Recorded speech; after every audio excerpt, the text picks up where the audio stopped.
Аржитгнээ стач. Шудрагаас. Тийш. Баатар шангар бата оров нэгэн газар хооров. Бидний сонс олон юм бидний.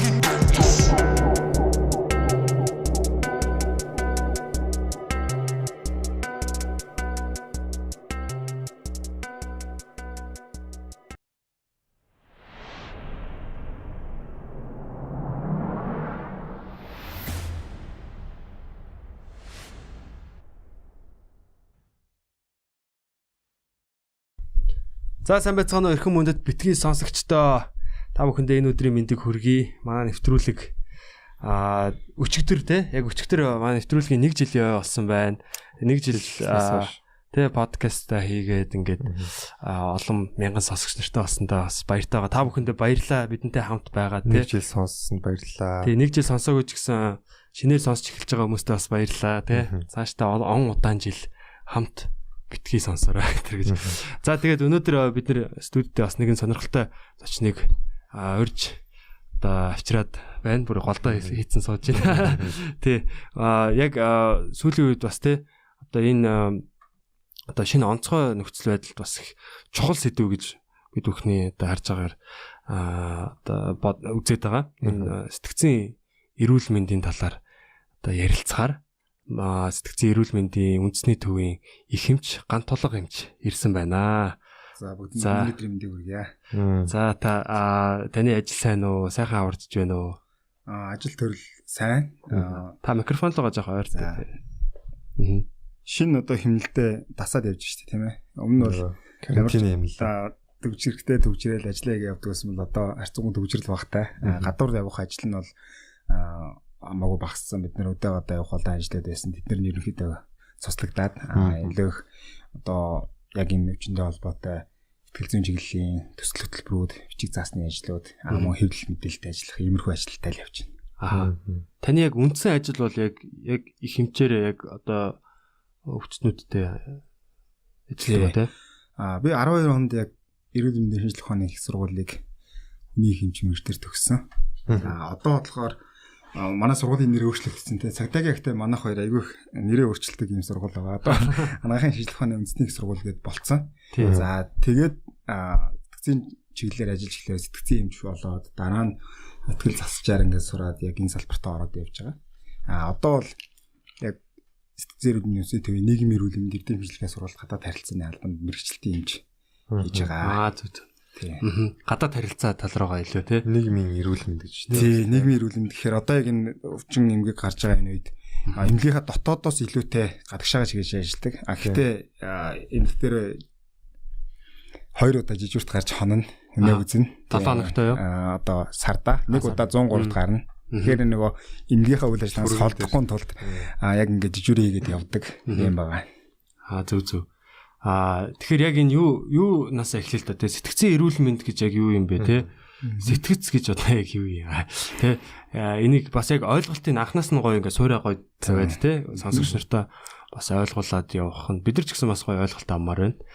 За сэтгц гэж яг юу хэлээд байгаа вэ? За англи дээр бол яг mental health, монгол дээр бол сэтгцийн эрүүл мэнд гэдэг ийм ойлголт байгаа. За энэ маань бол ер нь хүн болгонтой холбоотой ойлголтууд авчиж байгаа юм л да. Тэгэхээр сэтгцийн эрүүл мэндийн хувьд бол хүмүүсийг 3 ангилж хуваад үздэг. Эрүүл хүмүүс, эрүүл сэтгцтэй хүмүүс, тулгымцсан асуудалтай хүмүүс, сэтгцийн эмгэгтэй хүмүүс гэдэг. За сэтгцийн эмгэгтэй хүмүүс гэдэгт маань бол яг л одоо энэ олон улсынхаа хүчний ангилаар онцлогдсон юм хүмүүс байж байгаа. Энэ бол хүн амын 1-3 хүртэл хувийг эзэлдэг, маш бага хувийг эзэлдэг тий. За зан эрүүл хувь нь бол нэг 60-аас 70%. За тулгымцсан асуудалтай бол нэг 30-аас 35 тий. 30-аас 40% ингээд явж байгаа. Тэгэхээр эрүүл хүмүүс маань хизээч магадгүй одоо энэ эмгэг гарсантай холбоотой маш олон хүн эрүүл хүмүүс тулгымцсан асуудал болж эхэлж байгаа байхгүй. Энэ маань бол одоо шууд өвчин гэсэн үг бол биш. Эрүүл эмгийн загт очиж байгаа байхгүй тий. Тэгэхээр сэтгцийн эрүүл мэнд гэдэг бол аюу өргөн хүрээний ойлголт толоо явчихж байгаа. Хүмүүс бол энэ надтай холбоотой зүйл биш гэж жоохон бодоод идэг гэтэл яг тийм биш. Хүн болгонтэй хамаатай толоо явчихж байгаа тий. Тулгымцсан асуудлаа зөв шийдэж чадахгүй бол эмгэг тал руугаа явна. Зөв шийдэх юм бол хүн буцаад эрүүл дандаа. Яг л одоо нөгөө би өвчин одоо тий юу тусдаг шиг хүн ханиа төрдөг шиг л баг тий. Тэгэхээр хүний биеийг бол эрүүл мэндийг ингээд томоор навдчихсан бол 3 ангилагдчих байгаа байхгүй юу? Биеийн эрүүл мэнд, сэтгцийн эрүүл мэнд, нийгмийн эрүүл мэнд гэдэг. Гэтэл бол Монгол улсад бол одоо биеийн эрүүл мэндийг 70 жил ярьсан байна л да. Нүдэнд харагддаг болохоор яг ингээд айгүй ашиглагддаг яваад идэгтэй. Гэтэл бие сэтгцийн эрүүл мэнд, биеийн эрүүл мэнд хоёр гэдэг бол салгаж ойлгох ямар ч боломжгүй. Жишээ нь ханаа түрээд халуурч байгаа хүн нэг амар энийгэл те ханаа төрчлээ гэл ингэдэггүй. Нүүр нь болоод муугаа царайлаа сэтгэл санаа нь хямраал ингээл байж идэг те. Яг энтэй адилхан бие сэтгэл зүй гэдэг хоёр юм чи би нэг дандаа нөхцөлтүүлж идэг. Тийм учраас санаа унтсан хүн бас биеийн дагаад үүддэг те. Тийм. Тэгээд ер нь бол яг хуу ингээ хүний сэтгэл санааг харж болдог микроскоп байдаг бол ингээд годомж ингээд толгой дээр битүү том хар үлдэх хүмүүсийг холон явж байгаа гэж ойлгож байна. Тэгэхээр яг нүдэнд харагдахгүй боловч санаа бол өдөр тутмын хүний амьдралд нөлөөлөө явж идэг гэж таалж байна. Тэгэхээр бидний амьдралын нэг салчгүй нэг хэсэг болох нь байна л да. Одоо яг та сая ярьлаа шүү дээ. Одоо нөгөө эрүүл хүмүүс маань яг толгомцсон гэдэг рүүгээ орох одоо нөхцөл байдалтай. Яг энийг сэтгцэн эрүүл мэндийн зүгээс те яг одоо нийгмийн эрүүл мэнд нь яг эрүүл мэндэд яг одоо энэ карантин гэдэг юм уу эдгээр юунууд одоо шинэ нөхцөл байдлууд яаж нөлөөлж байгаа юм бэ?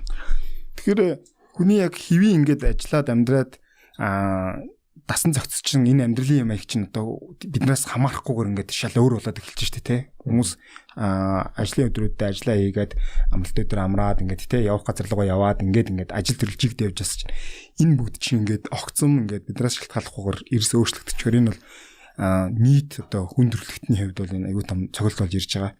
Тэрнээс гэрээсээ гарахгүй байхаас гадна олон эрсдлүүд те яана энэ өвчнийг тусчих үү те энэс болоод би ажилгүй боллоо гэл ингээд ирэхэр чинь бүх сэтгэл санаа тэр нийгмийн бүх юмуд хямарч эхэлж байгаа байхгүй юу. Тэр утгаараа бол одоо яг ихний үедээ бол одоо бол бас манай улс чинь харцангуй нөгөө эмгэгөө хаяг бариад ингээд яаж байгаа учраас бид нар бол харцангуй бас айдас багтай сандрал тийм байна. Тий. Ер нь яг одоо шинэ анх онцлогдох үед явуу боллоо тий. Тэр үед чинь том давлгаа явсан шүү дээ тий. Тэгэхээр энэ нөхцөл байдал бол хүн одоо ингээд хүмүүсийг харж байхад энэ сэтгцийн эрүүл мэнд чих чухал юм байна гэдгийг айгүйх ойлгож байгаа. Яг тэгвэл энэ тийм зүйл бол анзаарэгдэж байгаа тийм ээ. Харин. Тэгээ хүнд одоо яг ямархуу шинж тэмдгүүд илэрх үү? Бас одоо яг эрүүл байна те одоо яг тулгамдж гин гэдэг одоо юм шинж тэмдгүүд гэх юм уу одоо өвчин дээр бол ингээд нэг юм халуураад одоо ханиалгадаг ч юм уу тэрэн шиг бохомдол хэлбэрээр илэрхийл юу байдаг юм уу те тэгж хэлэхээр болж байгаа хэцүүлтэй юм. Утаагаас ер нь асууж л да те яг комедиг зохион байгуулалт явж идэл контент гараад хаагдлаа бүх юм зогслоо чамд ямар мэдэрч төрсөн яг нь төлөвлөгөөнүүд ингээд шууд норчлаа штэ тий. Энэ жилийн төлөвлөгөө гаргацсан байсан. Тэр маань норлаа. Тэгээд шууд ингээл яасан л да. Цоо шинээр одоо яах вэ? Яаж одоо хариу үйлдэл үзүүлэх үү гээл толгой ажиллаж эхэлсэн гэх юм. Миний хувьд бол одоо яг бүр паникнд бол нэг ороогүй. За яах вэ? Ийм болчлоо одоо паниктаад яах вэ? Юу ч гэсэн одоо яаж энэ нөхцөл байдалд одоо яаж дасан зохицох вэ? Яаж ажиллаа зогсоохгүй явуулах вэ гэдэг тийм шийдэл рүү чиглэсэн байна шүү дээ. Тий. Одоо бол яг өнөөдөр бол нэлээд шийдэл ярьж яг тухайн үед бол би бас тийм амаргүй байсан багч бодож байна те. Яг л ингээл явж исэн юм чинь те. Тий, ер нь бол бас яг юм тодорхой бус байдал нэлээд байсан л да. Одоо яах юм бол за ингээ хаагдчихлаа. Орлого маань одоо ингээ зогсчлоо те. Одоо яана гэсэн нэг тийм юу бол байсан. Тийм мэдрэмж. Ер нь яг хүний ингээ сэтгэлзэг аваад үзэх юм бол айгүй олон хүрээнээс бүрдэж байгаа байхгүй юу? Нэгдүгürt бол одоо сэрэл гэж байна. Тэгэхээр хүмүүс ойлгохтой сэрэл гэхээр бэлгийн сэрэл гэдэг ингээд ойлгочтой. Энэ бол үгүй сэрэл гэдэг нь маань бол гэрэл нүдрүү тусаад одоо энийг гэрлийн энэ рецепторээр мэдэрч байгаа бол энэ сэрэл. Одоо бид ингээд хүрхээр энд юм хүрж байна. Ямар нэг юм хүрж байна гэдэг мэдэрч.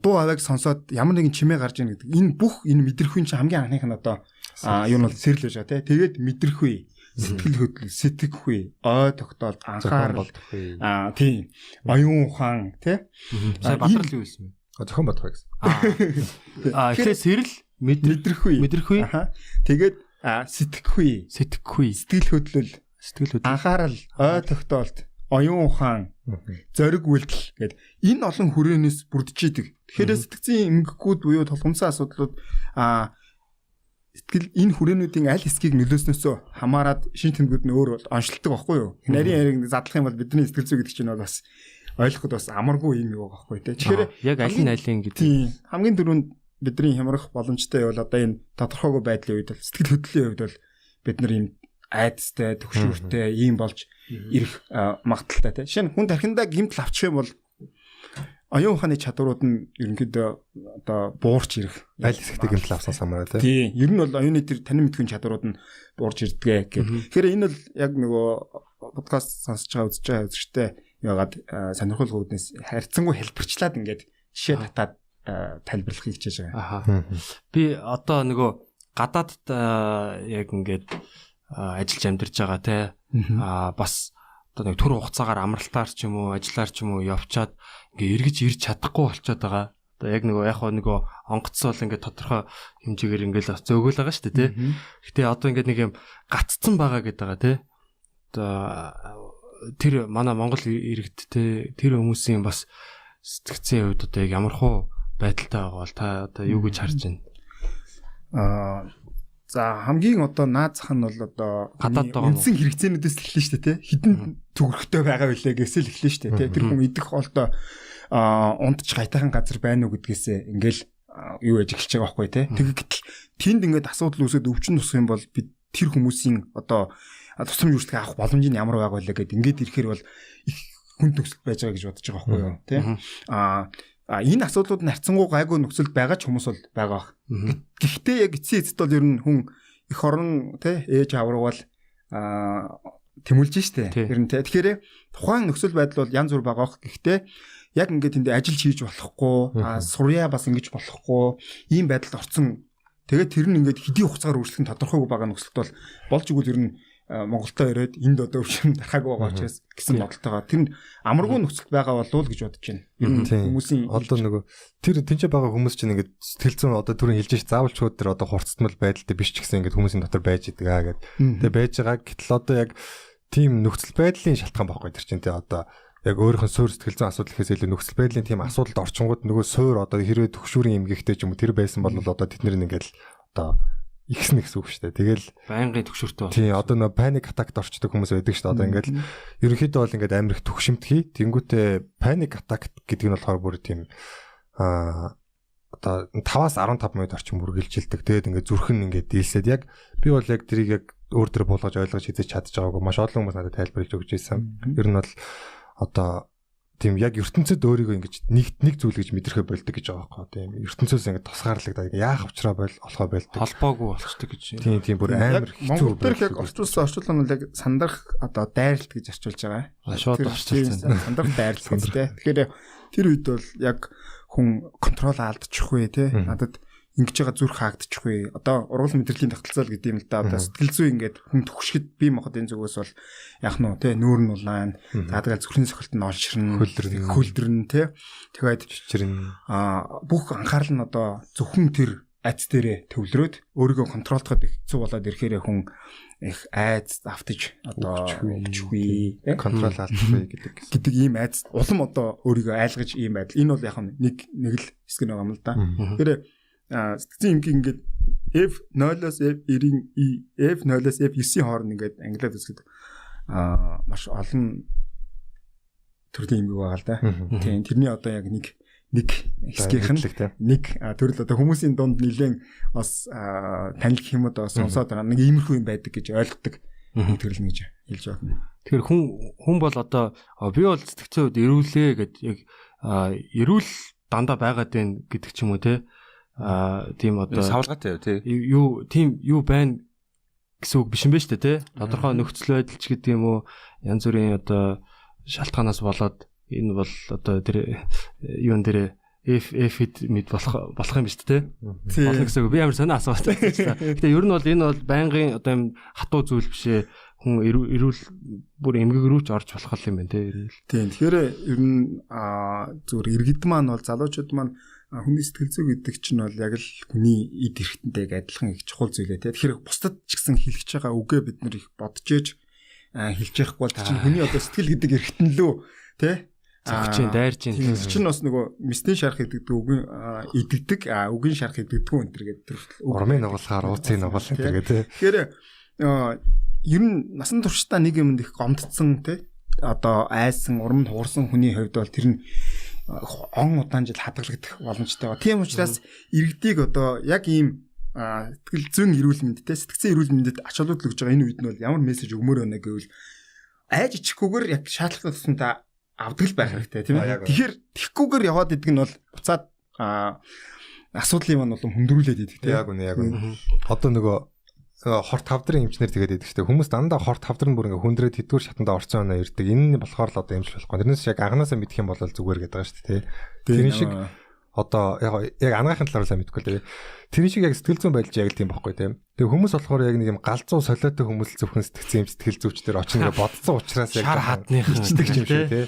Тийм ойлголттой одоо бас ер нь л багасч л байгаа хэл та.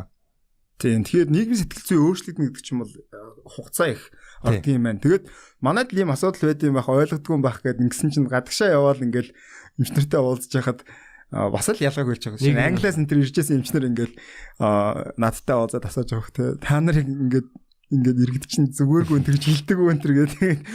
Та нарт бас тэгш хилдэг үс чинь тийм. Тэгээ сая Зальцбургт явлаа өнгөрсөн 100. Энд бас 20 орны эмчнэр ирэл хоорондоо ярихад бол асуудал бол адилхан юм байна уу? Тэгээ босод оронд бүх хүлээж зөвшөөрөөд ойлгодог болсон. Манайхад ойлгохгүй одоо юм гэсэн чинь үгүй юм билээ. Би бол харин бодохдоо манай энэ ойлголт харин хурдан их сайжирч байгаа юм байна, наашиж байгаа юм байна гэж. Тийм, манайхан ч ер нь их дасан зохицох чадвар сайтай байгаа шүү дээ юмд. Тэгээ одоо энгийн хүн за бий байлаа гэж бодъё заяа. За ингээл жоох ингээд дотроос нэг бохомдол байлаа. Сэтгцэн эрүүл мэндийн төв дээр одоо очиод өөрийгөө нэг яа гэвэл одоо яг яах юм? Яг ямар үйлчилгээ байдаг юм бол төлбөр өгч гэдэг юм уу?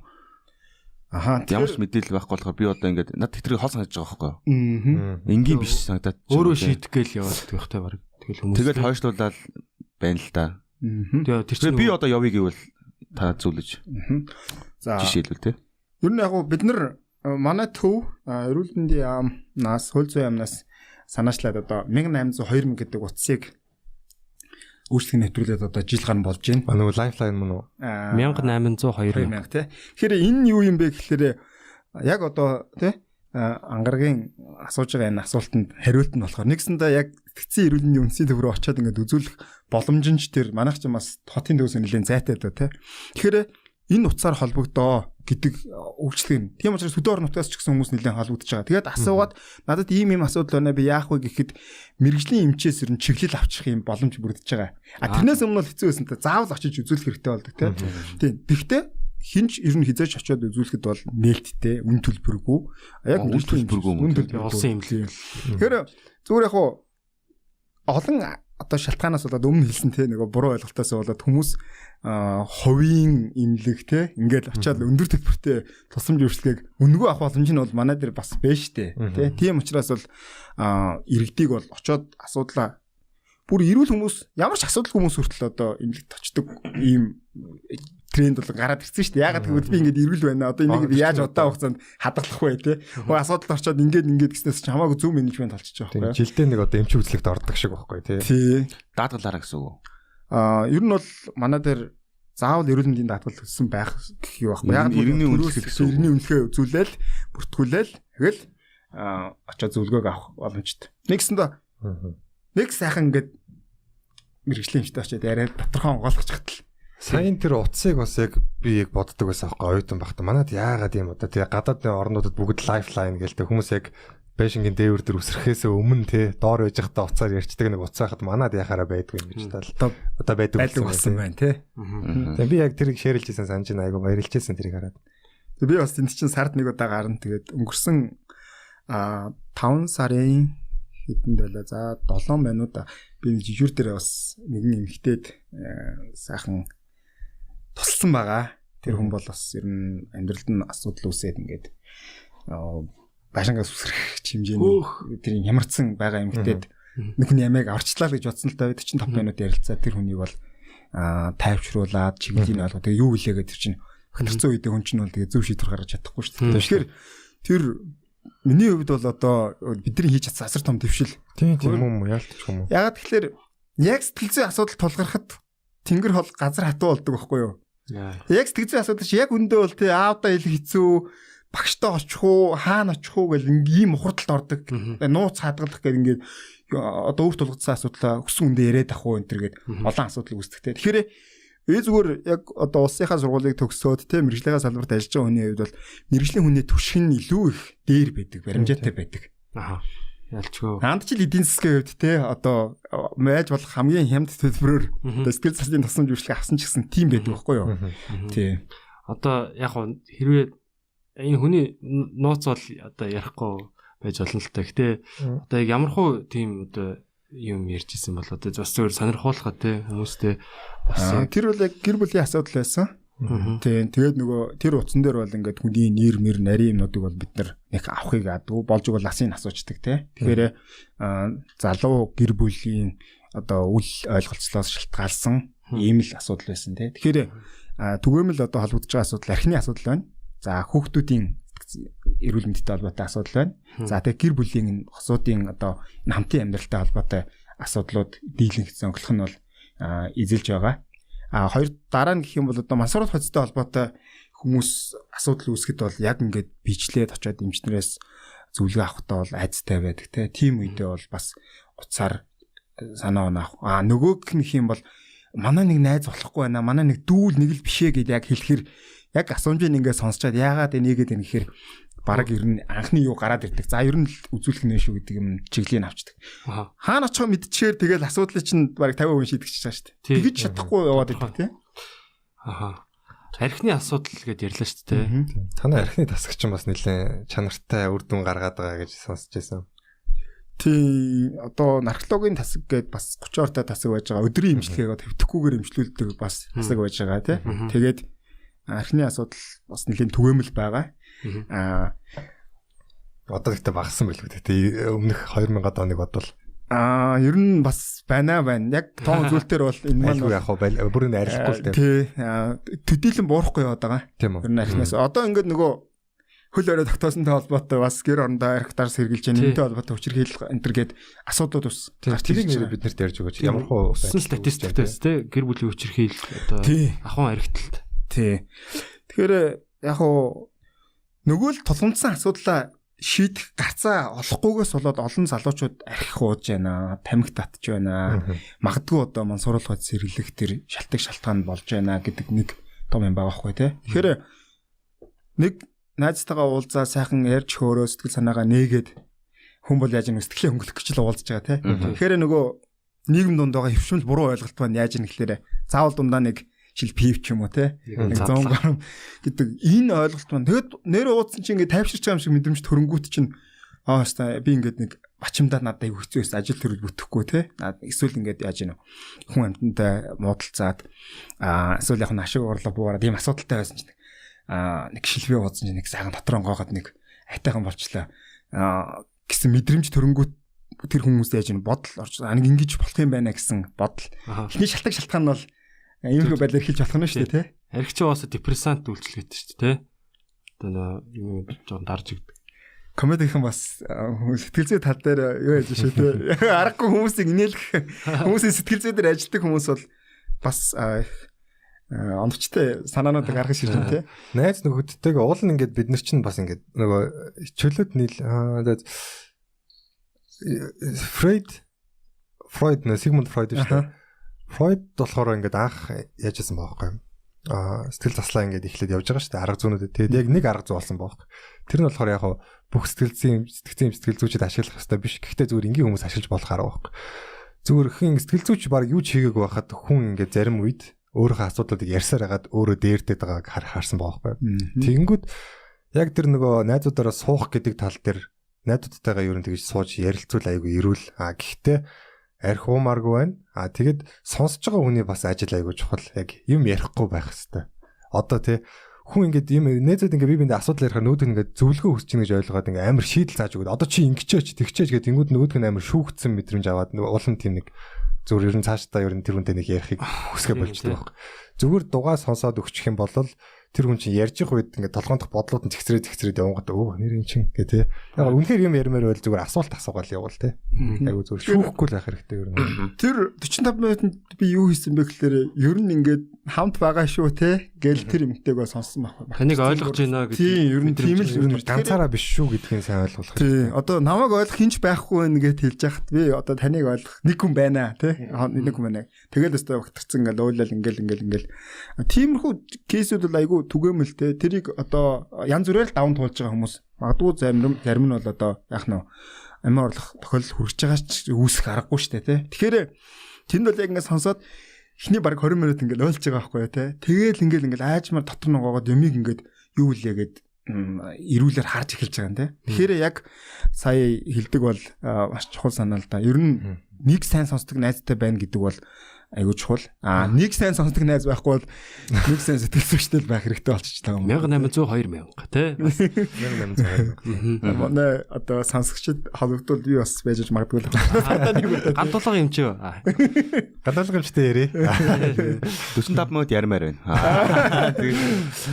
Наад нэг асуулт байна. Сая нэг хоног яасан штэ нэг баар саа бүгдийг нээгээд. Тэгээд амар бүр ингээд шавж маа бүү юм болоод тэгээ эргээд маргааш нь хаасан штэ. Тэрэгдээ яг сэтгцэн эрүүл мэндийн хөвд ер нь юу гэж харж чинь ер нь. Одоо яг энэ баар сааг нээх ямар үзэл болчихоо гэр бүлийн хүчирхийлэлд ямар одоо нөлөө үзүүлэх юм. Арх маргч одоо гадуур уух хэрэгтэй ч юм уу яах хэрэгтэй. Таны бодлоор тэгээд танай байгууллага дээр яг ямар хуу тоо баримт яг бодит үр дүн ямар вэ тэр хоёрыг бас сонсъё те. Саяын энэ кейстэй холбоотой. Энэ кейсийг юу гэж те. Зөв. Яг уу нөгөө энэ нийгэмд бас л ингээл юу үсгэж байгаа юм л да. Яа гарахгүй нөгөө гэртээ хоригдоол ингээл гарч орж чадахгүй ийм байгаа хүмүүс гэдэг чинь бол бас л нэг найз нөхдөйг уулзчмаар байдаг те. Ингээд цаад санаа нь бол тийм байгаа. Нэг л учиргүй би бүх хүн л нэг ууй гээл барлаа яваг байх гэж Энэ байдаг. имдэг үү харин. Би зүгээр яг шууд нэг эмгэг гэж хэлэхэд бас өрөөсгөлтэй те. Тэгэхээр тийм биз дээ. Бидний ингээл гэрт гарахгүй хоригж ирж байгаа найзууд нь гадаад тоглоод байвал ингээл гармаар санагдана те. Тэр чинь ер нь хүн хүнийгээ хүсэж байгаа хүнтэйгээ уулзч ярьж хөөрөх гэдэг тэр үн дээр л байх гэж бодож байна. Нөгөө талаараа гэх юм бол ер нь ингээд хүний тэр хангалтаагүй хэрэгцээ гэдэг юм чинь бол одоо тэр хангах гал ингээл те. Одоо цаана ингээд байж байгаа гэсэн үг шүү дээ те. Тэгэхээр яг аргагүй тэгэл өмнө ингээл дисконд ороо сайхан бүжиглээл ингээл гоё байдаг гэсэн мэдрэмж одоо өсчихсэн мэл тэрэн дотор бас яг ууйгээд одоо тий өсөж байгаа ч хүмүүс бол байхыг үүсэхгүй. Тэгэхээр нөгөө талааг бол энэ маань бол нөгөө ямар цаг үе гэдэг маань бас чухал та жирийн үе биш учраас бол айгүй эрсдэлтэй нэг юу алдвал тэгэл нэг өдрийн паринаас шатлаа өөр юм яригдах учраас бол энэ дээр нэлийн тийм хүлээцтэй байж төвчээртэй байж юугаа яахгүй бол тэр нөгөө юутай л холбоотой байх л та бүр ингээд тас хорцсон байсан болохоор нэг юм нийгэмшигтэй бас нэг гоё бүжиглий нэг стрессээ тайлчий гэсэн нэг тийм юу байна штэ. Ялангуяа залуу хүмүүс байсан тэнд бол залуу хүмүүс чинь бас одоо нийгэмшмээр байна штэ тий. Одоо хайрцангуй одоо 40 гарсан хүмүүсийг бодвол бас илүү гарч орхон тий. Тэгэхээр яг нэг тэр бүр тас хорсонтой холбоотой юм шиг санагдаад байгаа. Тэгээд гинт нэхэрчээстэй гэдэг нөгөө тэгээ бүгд ингээд гүйлдээд гараад ирсэн. Тэрэн дээр бас нөгөө тийм их одоо хүлээж авах тийм хүчин чадал байгаагүй юм уу? Эсвэл одоо ашиг орлогоо бодоод бүгдийг нь оруулсан юм уу те?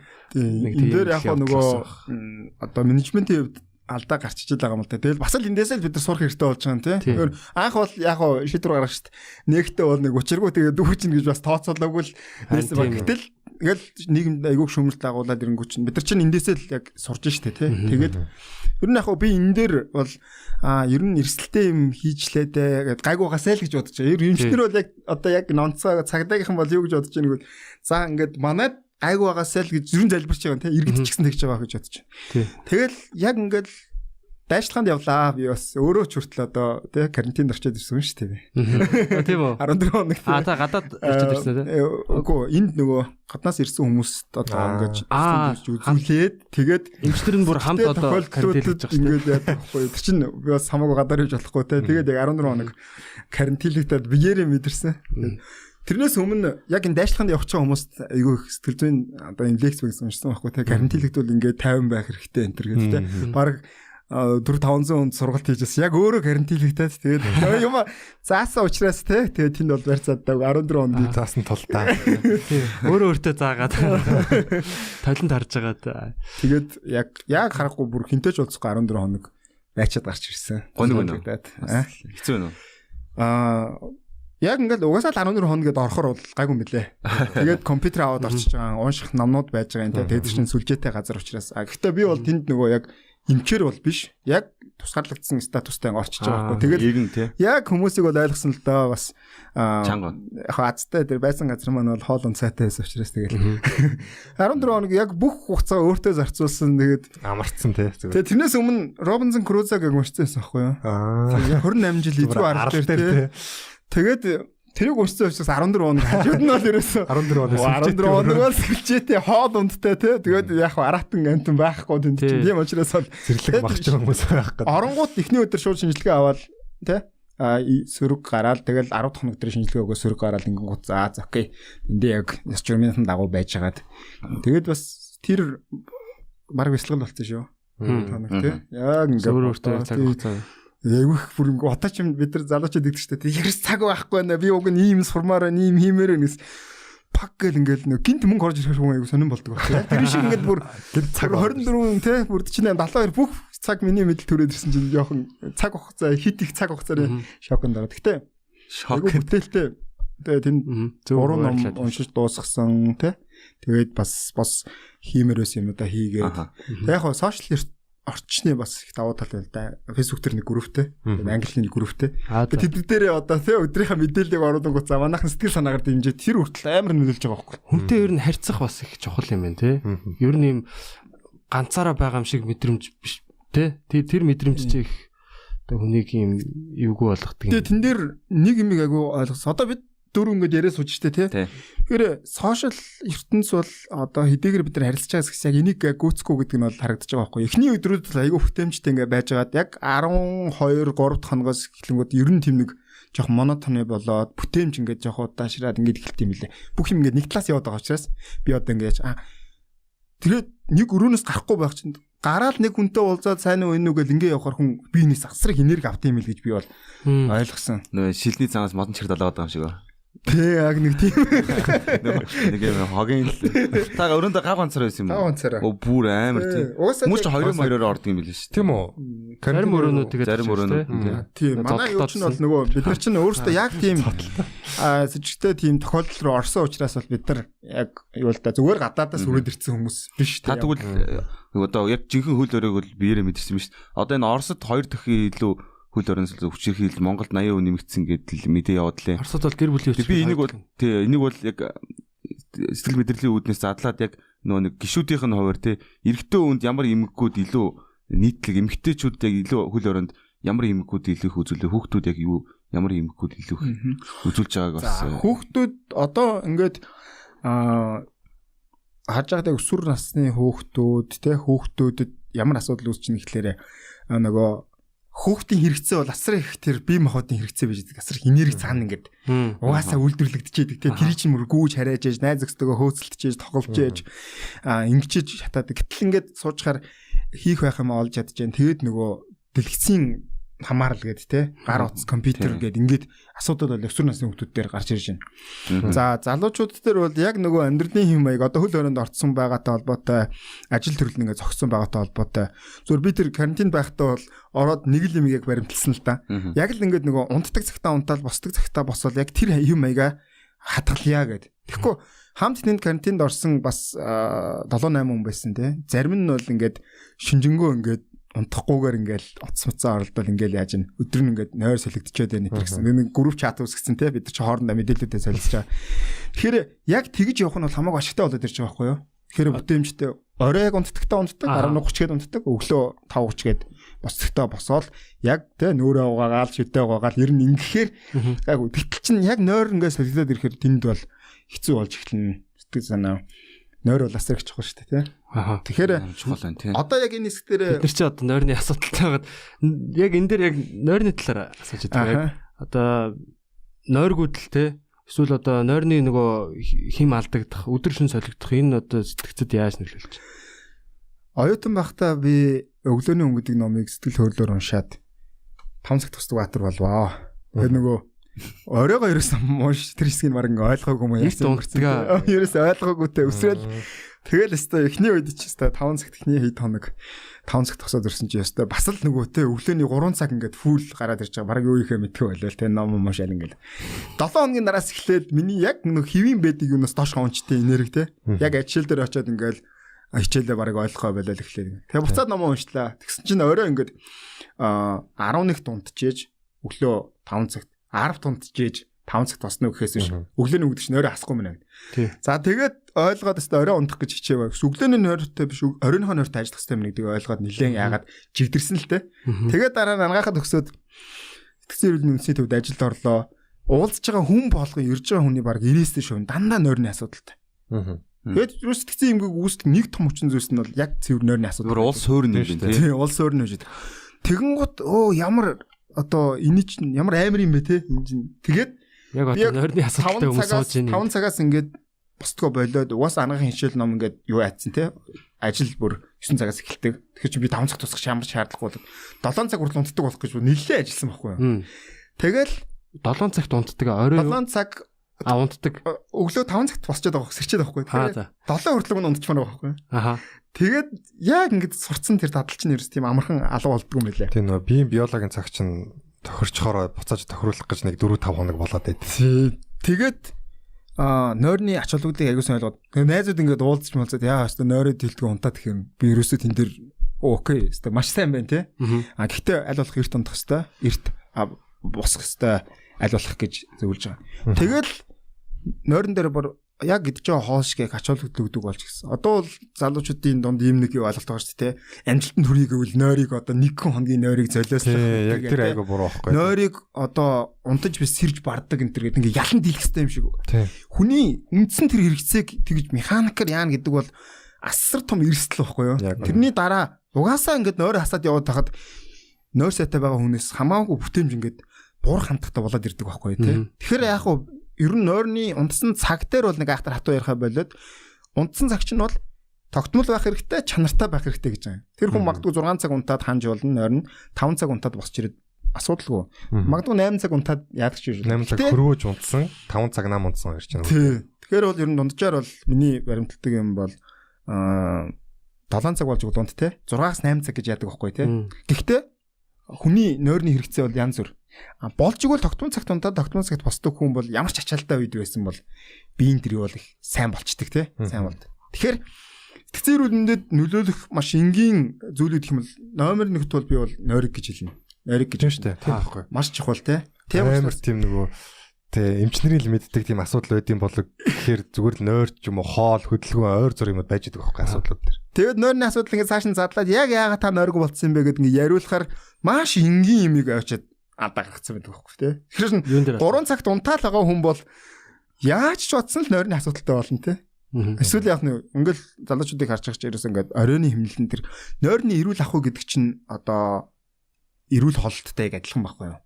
Тэрийг аягуулсан. Гэхдээ яг харахгүй одоо ээлжийн ажил хийдэг ийм хүмүүс төр бол хүлэн зөвшөөрөхөөс тэрэндээ дасан зохицох явахаас өөр арга байхгүй. Гэтэл ерөөсөө ээлжийн ажилтай биш зохицуулж бол ажилтай хэрнээ унтахгүй яваад байгаа хүмүүс төр бол өөр яригдана гэсэн үг шүү дээ. Энэ бараг 50% дээш хаа. Ер нь одоо нийт одоо залуучуудын бол тий одоо 18-аас одоо 35 насныхны бол бараг 50-аас ер нь дээш хувь нь бол энэ жоохон нойрны асуудалтай байгаа шүү. Айгуу түгээмэл асуудлууд амьдралын нөгөө хөвшил өөрчлөгдсөнс болсон юм шиг л одоо ингээд тог цахилгаан гэдэг юм нэгдснээс хойш хүн төрөлхтний унтах цаг 4 цагаар хойшлсон гэж байгаа байхгүй. Тэнгүүд яг та нар нэг юм хөдөө яг дээр үед нөгөө тоггүй байдаг байхад очижсэн бол тэгэл гээгээ тасрал нэг жоохон үлгэр ярьж байгаа лаа массаж сууж байгаа л унтчихдаг байсан шүү дээ тий. Лаа асаагаад тэгэл лаа айгуу ховор тий. Яг нэг тийм жамаараа л унтдаг тий. Үгүй ч одоо зүгээр тогтой тэгээд шүнжэнгөө үзэх дуртай контент үзэж болно. Дуртай тоглоом тоглож болж байна. Тэнгүүд яалч үгээд хоошлоод байгаа хүний амьдралын хэм маяг. Тэгээ би бас яг дээр нойр маань нилээн яваад тэгээд яг дахиад нөгөө яг энэ тал дээр би гайгүй туршлагатай болохоор ингээд ажиллаж байгаа байхгүй өөр дээрээ. Тэгээ нэг 4-5 хоног гүрийгээд бас нилээн сахилах шаардсан. Тэр чинь нойргоо ингэж өдөржингөө явах чинь хэцүү шүү дээ. Тэгэхээр чинь маргааш зөв цагтаа унтахын тулд ингээд нэг 4-5 цагийн нойртой яваалаа юм чи. Тэгээд яг нөгөө байгалийн стандарт цаг буюу 22 цагаас унтаж байгаа байхгүй 10 цагаас. Тэгээ яг харанхуй үед унтна гэдэг чинь хүний биед айгуу тийм арьс марсанд айгуу сайн байдаг гэж шүү дээ. Тэгээд нойр одоо 3 гэж унтаадах юм бол тархинд одоо гэмтэл болдог гэсэн юм болж уншлаа. Ёо. Тэгээд одоо засдаг байхгүй би. Тэгээ 10 цаг гэл яг нойр үрэл унтдаг боллоо. Тэгсэн чинь амьдралын хөвшил ерөөсөө тохирохгүй байна. Одоо ингээл подкаст энэ төр хийж байгаа л өөрөө гэртээ хараал яг гадуур ингээл 9 мөсийн үед ингээл манай найзууд гадаа ямар гоё бүгдээрээ суу юм гээл тэгэл сууж байгаа байхгүй. Тэгсэн чи би бүр ингээл нойроод унтах гад ядраад нөгөөдөл бүр амар их хүчтэй цаашаа баг яах вэ? Би орж унтмаар санагдаад. Тэгэл ер нь одоо ингээл 10 цаг 9 цагийн үед ингээд ямар нэгэн тийм нийтийн тийм контентууд цацагдчих байл зүгээр ингийн үзэгдэл болцсон байгаа байхгүй. Одоо тэг байдаг л юм. Тэгэнгүүт яг нэг одоо бас амьдралын одоо нийгмийн тэр хэв маягаа дагаж бас хүмүүсийн нойр хойшлоод байх шиг байна. Гэтэ яг дэмжиж байгаа юм биш. Ер нь бол тийм бол байгаад байна. Тийм тэгэхээр би зүгээр бодохдоо бол 12-оос өмнө унтаал гэсэн шаардлагыг тавьж байгаа юм. 12-оос өмнө. За 12-оос хойш бол одоо ер нь димидэ те болж игэл. Ер нь 12-оос. Магадгүй тэгээд би бол яг 11:30 гээд ер нь бол орондоо ордог байхгүй юу. За яг ер нь 12 хүртэл 12-оос хойш бол өстой бандан тас ерөөсөө. Тэгэхээр багасаа л твшсэн юм гэдэг чинь бол намайг бол шүн сууж хичээл хийхийг бол манай ээж амаа ерөөсөө дэмждэггүй байсан байхгүй юу. Гэхдээ ерөөсөө л ингээл унтаа тий. Тэр чинь айгүй зүв байсан байхгүй эргээд бодоход. Тийм учраас сурчих юм бол тийм сурчин тэгэл хүрээлэл тийм байна гэдэг маань бол тэнд бас нойрны юу дийлээд нь шүү дээ. Тэгэхээр тэнд байгаа хүмүүсийн магадгүй 80% нь их тунтдаг байсан бол тэгэл юу байна. Тэгэхээр яг 10 одоо болио л тоо тий 10 цагаа болио л тоо. Гэхдээ 12-оос өмнө бол унтах хэрэгтэй л гэж бол хичээх хэрэгтэй тий. 3 мор бол арай л биш л санагдаад байна да. Таны бодлоор тэгвэл одоо монголчууд тэр чигээрээ 11 цагаас бүгд унтдаг болоо гэвэл нийгмийн сэтгэл зүйн ер нь хэд дээшлэх вэ? Хэдэн хувиар? Таны зүр таамаг шүү дээ зүгээр бодлоор асуудал байгаа болохоор шууд ховчилж хэлэх хэцүү байх л та. За хамаагүй юм төстэй болж эхэлнэ. Ягаад хүмүүсийн энэ олон асуудал үүсээд байгаа юм бэ гэхээр энэ стресс байгаад байгаа юм болохоор нойртой ус нэлээд холбоотой гэж үзсэн те. Тэгэхээр хүний бие сэтгэл зүй чинь амраад эхлэхээр хүн их юмыг бодтой түргэн шуурхаа шийдвэрлэдэг те. Тэгэхээр нойр сайтай байгаа хүн бол та нар ч гэсэн ер нь мэднэ те. Яг сайхан амраад өглөө босоод ирэхээр тэнгэр цэлмэг өглөө их бүх юм их тодорхой харагддаг шиг тийм мэдрэмж төрдөг. Юу ч хийсэн чадхаар те тарих толгой сайхан сэрэг юм байдаг. Тийм учраас бол одоо эрт унтдаг босноор бол бидний хувьд бол олон одоо асуудлууд ялангуяа сэтгэл зүйн асуудлууд бол наашлах боломжтой байхгүй юу? Стресс бол голдоо бүр их багасан. Ер нь юмыг даван туулах тэр чадварууд нь бол сайжирнаа гэх. Тэгэхээр чин одоо манай Азиудын хувьд ч гэсэн те хятадууд эрт унтаад өдөр хүртэл нэг дуу хийчдэг те. Тэгээ тэр чин цаана нэг юмыг мэдээд байгаа хүний бүтээмж ямар байх өглөө 5 цаг гэтэл хамаг юм хэлж яадаг. Шүндэжэнгөө тэр чин унтаад нойрон дээр анхаарч ийн гэсэн юм масаар ярих юм бол энэ улс орны хөгжилтэй холбоотой асуудал болоо явчихна л та. Өдрийн унталт бас байдаг те. Тэр манайхаас өдөр нэг хятадууд ч бүр хаасайг унтчих юм л шүү дээ. Зүгээр KFC дотор ингээ унтчих юм л шүү дээ өдөр. Дэлгүүр мэлгүүр тэр ингээ хамааг унтчих юм л шүү дээ. Тийм. Яг би гайхаад хараад гадны орнууд болохоор ингэж яагаад байгаа юм бэ л дээ. Ажилчдаа хоолын сайн уг тэгээ сайн амраах тэгжиж бүр илүү сайн ажиллах илүү бүтээмж авдаг.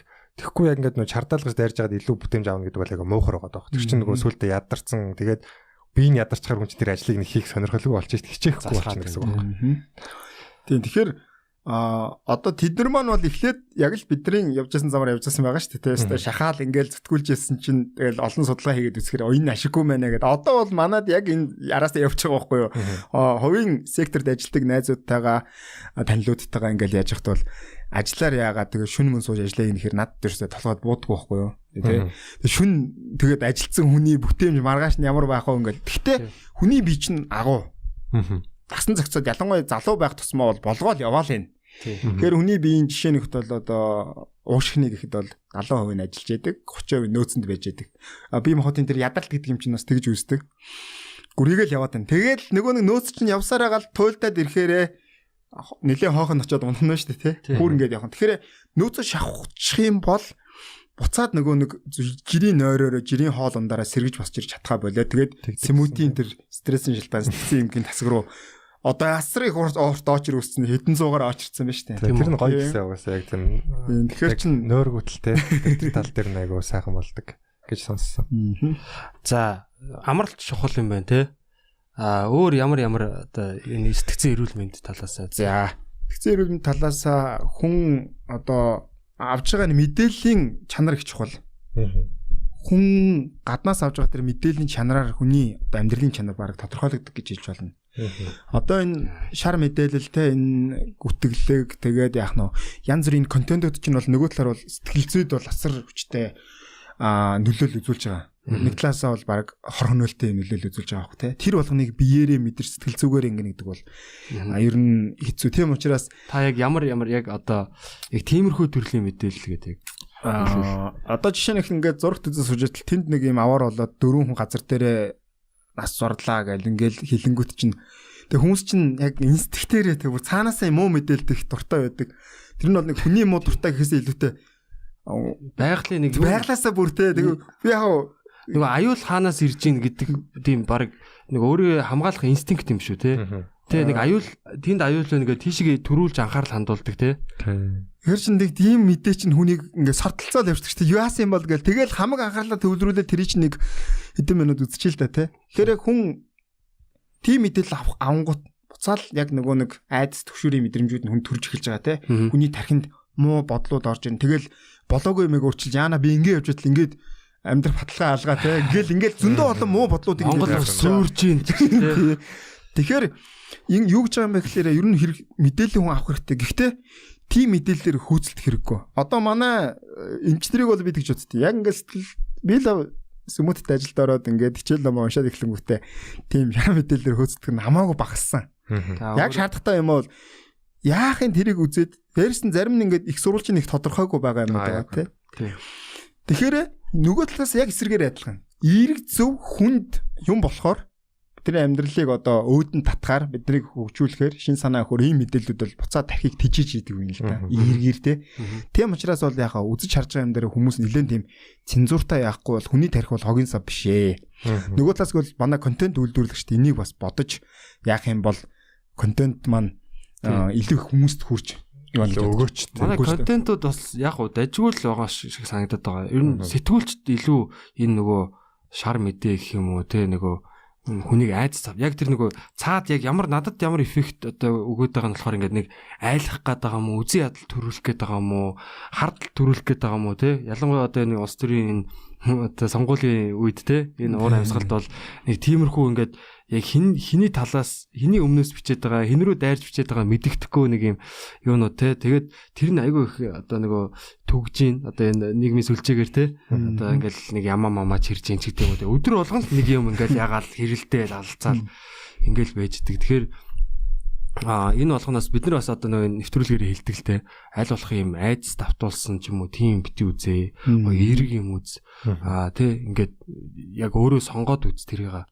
Одоо харцсангуу их тийм зөв подкастууд, зөв контентууд айгүй харцсангуу гарч ирж хүмүүс төгж जैन. Ер нь бол яг хүн чинь юм тодорхой хугацаанд явбал юу нь болохгүй байна, юу нь болж байгаа гэдгийг бол харж байгаа. Сайн зүйлээ харцсангуу түгээдэг болж байгаа. Залуучуудтайгаа бол ер нь тийм айгүй гэгээлгээр хараад байгаа шүү дээ, тийм ээ. Би нэгэ дэмжиж जैन одоо ном уншия, хилээ сурыг те. Хамтдаа одоо шин төсөл хэрэгжүүлэе гэл. Та хэд ч гэсэн тэрний бас нэлээд том төлөөлөл гэж бодож байгаа тий. Тэгээд чинь тий хэр чин муу мэдээ өсчөөс хамаагүй дээр бид нар сэтгцийг гижигддэг. Сэтгц гижигдэг ч.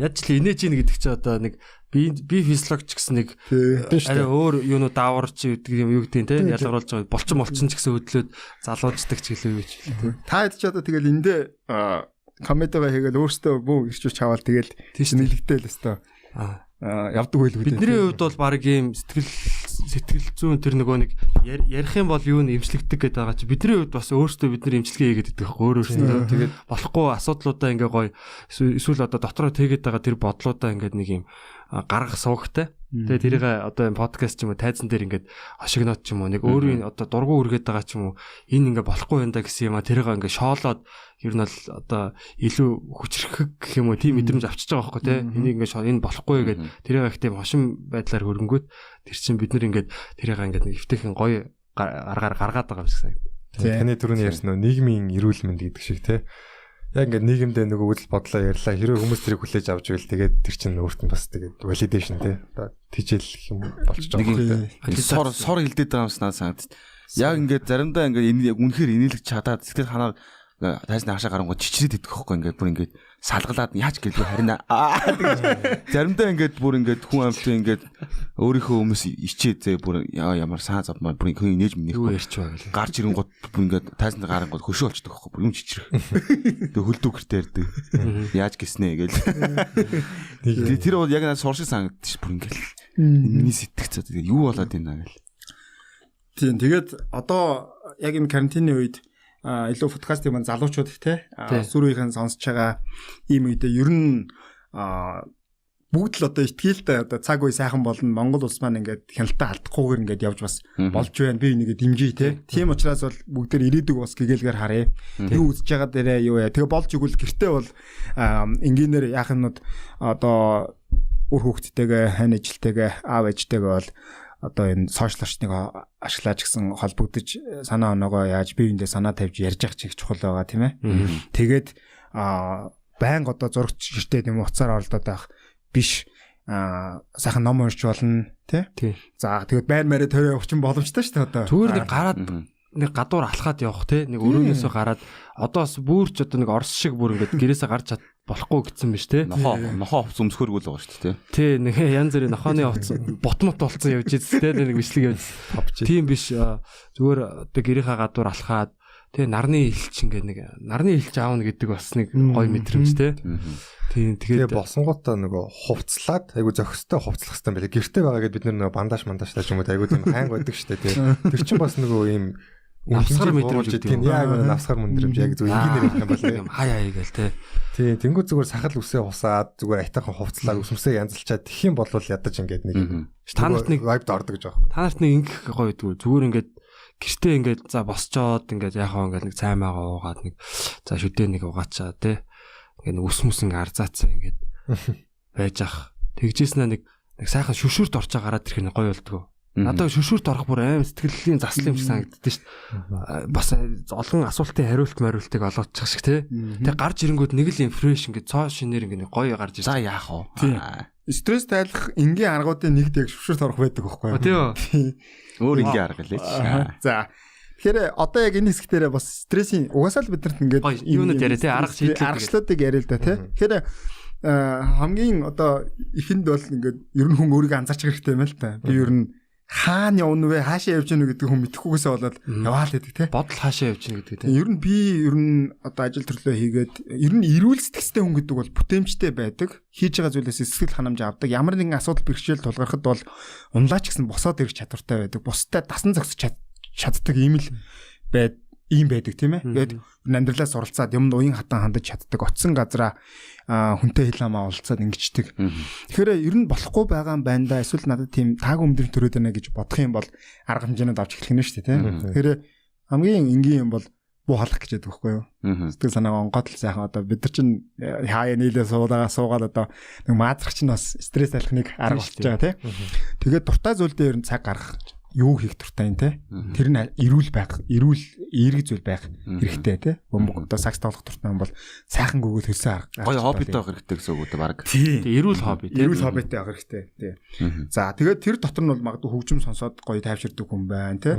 Хөгжим тоглолтдог байж болж байна. За тэгээд салхинд агаарт гараад богдуул руу алхаад ирэхэд би ядарсан ч гэсэн сэтгэл санаа нэг л гоё. Сая манай ангарах сайхан гарсан шүү дээ. Тийм. Би бас бүжинд явж байгаа гэсэн. Би сүүлд жоохон бас нэг асуудалтай л одоо. Яа ингээл одоо хөл хорионоос ч юм уу мэдэхгүй ингээд бохомдол байгаа заяа. Тэгээ би ерөөс гацаа гарахгүй ингээд хориод байгаа байхгүй юу. Гэтэ энэ ингээд зур ингээд бохомдол чих юм ингээд шууд гаднаас ингээд бодол орж ирж байгаа заяа. Тэр бодол нь болохоор одоо миний бодох бодол биш байгаа байхгүй юу. Тэнгууд ийм одоо жоо харын бодол гэх юм уу нэг жоохон нэг ийм гаднаас нь одоо юу гэх юм сүүдэр тусаалт ч юм уу одоо бохомдлын хэлбэр юм уу тэг би энийг ерөөсөө ингээд тэр бодоод байгаа юм уу гүү шууд ороод ирэн гинт гаднаас танг ороод ирэх байхгүй юу тэнгууд тэрийг шууд би юм бодохсгүйгээр шууд хааж байгаа байхгүй юу тэнгууд яг хэсэг хугацааны дараа дахиад нэг ийм ягаад ч тэр бодол зүгээр ингээд ямар шалтгаангүй так гэж орж ирдэг байхгүй юу тэрийг нэг цааш нь тавиад тэг яг энийг яг цаг үн яг шалтгаан нь яг юу вэ гэж би амар одоо хайж байгаа байхгүй тэгээд ямарсан уул руу гарлаа тэгээд жоохон бяцлагаж үзлээ хайгаал нь олохгүй ямарсан дээр бүр бүжинд явж гин тэгээд гэтээ миний яг нөгөө жоохон уналттай л холбоотой гэж би бодчихлаа л да Энэ шийдлийг хайж байгаа нь айгүй зүв байна да. Тийм бүжиг ер нь л яг би бол мэрэгжлийн хүн дээр очиод яг тэр тусгай сэтгэл заслын арга чинь бол яг ийм тусгай өрөөнд суугаад ямар ч гадны одоо нөлөөллөгөөр нэгсэндээ хүн өөрийнхөө асуудлыг олж харахад бас хэцүү байдаг л та. Яг асуудалд орсон байгаа тохиолдолд те харж яснаа миний асуудал энд байна ингээд харахад аяг хэцүү болчтой. Гэтэл яг мэрэгжлийн хүн дээр очиод ингээд найзтайгаа ярихс чинь өөр штэ тэр чинь те шууд тэгчих гэж хэлэхгүй тэр чинь сайн сонсоод ингээд анализ хийж агаад тэгэх юм бол ер нь гаргалгаагаа олоход цаг хугацаа хожих бас боломжтой. Эхлээд бол хүмүүс өөрөө хайна. Тэгээд дараагийн алхам бол мэрэгжлийн хүнээс зөвлөгөө авах гэж явах нь бол зүйтэй. Тэгэхээр яг энэ аяллыг бол юу бууж гэж болохгүй. Яг ингээд хайж бол олсны дараах мэдрэмж болгоо шүү дээ. Яг энэ байсан юм гэл хүн чинь яг гартаа нэг атгах мэдрэмж байдаг те. Ингээд. За тэгэхээр түрүүний ярьжсэн юм өргөжлүүлээ. За тэгэл ер нь стресс тайлах тийм одоо супер нэг жорч юм уу байдгүй. Хүн болгон бол өөр ингэсэн яг өөр байдаг. Гэхдээ тэр одоо түлүүдээ бол нэмэгдүүлэл явах хэрэгтэй. Би бол ганцхан л ингэж стресс тайлдаг гэж хязгаарлаж болохгүй гэсэн. Тэгэнгუთ ажил төрлөө хуваарлахаас эхэлж байгаа юм. Ажил төрлөө зөв хуваарлаад хийх. Өөрийнхөө дааж чадах хэмжээнд л ачаагаа өөрөх нь бол их чухал. Мэдээж болоо тэрийг ингэж алхам алхмаар сайжруулээд явна. Гэтэл 10% потенциалтай хүн шууд би 30-ыг хийнэ гэх юм бол эн чинь зөрчил үүсэж эхэлж байгаа. Тэгэхээр би 10% 15% зүтгэж болно шүү дээ, тэ. Тэгэхээр одоо чадваруудаа энийг бодиттой боломжийг хараад би юу яаж өсч хөгжиж болох нь гэдгийг ухаалгаар хараад зүтгэхэд бол эн чинь ийм утга учиртай болж эхэлж байгаа байхгүй. Гэтэл энд байгаа хүн шууд өсрээд энд очино гэх юм бол мэдээж сэтгэл санаагаар унана те. Тийм учраас алхам алхмаар ийшгээд өгч чадчихна гэдэг мэдрэмж бол хүнд бас их урам зориг өгдөг. За дараагийн маш олон асуудал харилцааны зөрчлөлттэй холбоотой гарч ирдэг. Одоо энэ гэр бүлд яагаад зөрчил үүсээд байгаа юм бэ гэхээр тэгэл нэг ажил төрлөө хийгээл ингээл явдаг байсан чинь нөгөө нэг стресс юм аа гэртээ тайлж сураагүй л байна л та тий. Англи завгүй яваал ингээ болж идэг. Гэтэл ингээл эхнэр нөхөр хоёр тэр гэр бүлийн гишүүд ингээд хоорондоо хил амаа олцоод би нэгэ төвчээртэй сонсоод гарц гаргалгаа хайж чадчихсан хүмүүс бол бие бинийгээ өвчрхийлээд гэх ийм асуудал байхгүй тий. Хин нэг энийг хэлж өглөө. Тий. Харин хүмүүс болохоор яг нөгөө карантинаас болоод асуудалгүй байсан хүмүүс асуудалтай болоод хоорондоо алцаад гэж бодоод байгаа байхгүй. Яг үндэ зүгээр асуудалгүй байж исэн хүмүүс карантинлэгт чунгуудаа асуудалтай болж байгаа биш. Зүгээр л тэр нөө хойшлуулсан байсан зүхтааж исэн асуудлууд ингээд тулгараад тийм илүү хурцаад байгаа байхгүй тэр асуудал нь. Гарцгүй болоод нэг яг тулж ин. Тэгэхээр магадгүй дасан зохицоод тий ажилдаа яваад чинь ажил дээр юмаа хийн ажил төрдөө хөөцлөөд ингээ явж исэн юм чинь нөгөө стресс тайлдаг нэг хэсгнүүд ингээд хомигдоод ирж штэ тий. Тэгэнгუთ хамгийн ойрын юм байгаа хүндэл магадгүй гаргаал ингээл асуудал үүсэж байгаа тий. Тэгэхээр Японд манай нэг багш ярьж байсан. Шалгалт авдаг өрөөнийх нь хажуудлын өрөөнд ингээд хамгийн ууртай багшийнх нь макет хийж идэм байл да. Тэгээд нөгөө айгуу сайн бид нар шиг санаахт байхад ингээд мэдж байгаа ирнэг нөгөө багшийг хараад юмаа мартаад тэгээд айгуу хангалттай дүн авсан тохиолдол байдаг. Тэр чинь гадны нөлөөлөл ороод ирж байгаа тий. Тэгэнгүүт яг тэрний оронд ингээд өөр багш сууж ивэл би 50 ингээ юм аачин. Тэрийг багсахын тулд цаа ингээд яг нөгөө стресс эдгэлэнгүүт ингээд 0 юмар санагдаа тий. Ингээл 50 биш бол ингээл ирэнгүүт нөгөө өрөөрөө оруулаад нөгөө макет яах нь ингээд тэр чинь яг багшийн макет авчаад цогч бохоод ишгүүл мөчлөөд яадгийн хамаг стресс тайлаа гараад ирэхээр сайхан дайвшраад одоо анхаарал нь төвлөрдөг тий. Тийм байдлаар юу яаж байгаа. Харилцааны зөрчлүүд байгаа учраас ер нь хүмүүс бие биенийхээ ялгаатай талыг л аюул сан хүлээн зөвшөөрөх хэрэгтэй. Гэр бүлийн асуудлууд дээр би бол одоо сүүлийн нэлээд номнууд бас уншиж байна л да. Тэгэхэд ер нь гэр бүл болохоос өмнө нэг юм дээр аюул сан тохирлох хэрэгтэй болж байгаа байхгүй юу? Юун дээр юм бэ гэхээр бие бинийгээ битэр хүлээн зөвшөөрч чадна гэсэн тохиолдол бол гэр бүл болох. Тэр хоёрын тохироо нэлээд өндөр болоод ирж байгаа байхгүй юу? Одоо зан хань болж ижил хань ижил бол суусан ч одоо таны өмч биш шүү дээ. Хамтраад ирэн зүтгэн те амьдрал ингээл миний бодлоор гар гараасаа барайл ингээл амьдралын төлөө ажиллаж хөдөлмөрлөх юм байгаа шүү дээ. Үр хөвгтэй болвол тий. Тэгэхээр биенийхээ өмч бишээ. Тэгээд биенийхээ ялгаатай талыг бол хүлээн зөвшөөрөөд за 100% угаасаа тохироо гэж байхгүй те магадгүй 60% тохироо окей одоо ингээ яаж байна. Тэгэхээр бие биенийхээ тэр хэрэгчлөөг олгож өгөх хэрэгтэй. Асуудал гарвал шийдлийг хайхал айгуу чухал. Тийм шийдлийг буруутгах биш те. Тийм. Хүмүүс яг ингээд миний одоо яг хэрэгжүүл тактик бол анаа эхнэр өтер ингээд зөрчлөх юм байна шүү дээ тий. Арцсангуу гайгүй гэр бүл гэж боддог. Зөрчлөөд ирэнгүүт яг эхнэрийг ингээд бухимдсан байгаа үед би ер нь юм хэлдэг байхгүй юу? Би юм хэлээл ингэх юм бол тэр чинь ингээд цаашгаа явдаг тий. Гэтэл юуг би эхлээд тэрийг ойлгохгүй ингээд жоохон ингээд юу яадаг гэсэн юм. Тэнгүүт яг ингээд асууж хэлсэн дараа манай эхнэр өөр хүн болоогүй л байгаа байхгүй тий. Тэр хүнцэн үе ингээд аглангууд хуваарэ тий. Тэнгууд ийм хүртэл тактик байд юм. Хүс номнууд дээр ерөөсө бичсэн байд юм лээ тэр чинь. Оо за ийм байх. Уншгал хэрэгтэй байна. Тэгээд тийм маш энгийн зүйлийг ойлгохгүйс болоод гэр бүл салгах, асар олон асуудлууд үүсдэг. Тэгэхээр итгэл зүйн эрүүл мэндийн талаарх ойлголт гэдэг маань бол бид нар яг уншиж судалж аягуулсаа ойлгох хэрэгтэй юм лээ. Сая айгүй та чухал юм хэллээ те. Яг би бас яг энийг бас яажсан л та. Одоо гэр бүл дээр мэдэрдэг те. Яг нөгөө за нэг юм хэлчлээ те. Тэнгүү тэрэнд нь хорсоод ч юм уу одоо нэг давууч юм хэлэх гээ те. Тэгвэл тийм гэдэг энэ айгүй буруу юм шиг байна. Тэгээд яг би сүүлийн үед бол ингээ бүр чихнийхээ хажуугаар өнгөрөөд сураад байгаа. Зарим юмнуудыг ойлгоо те.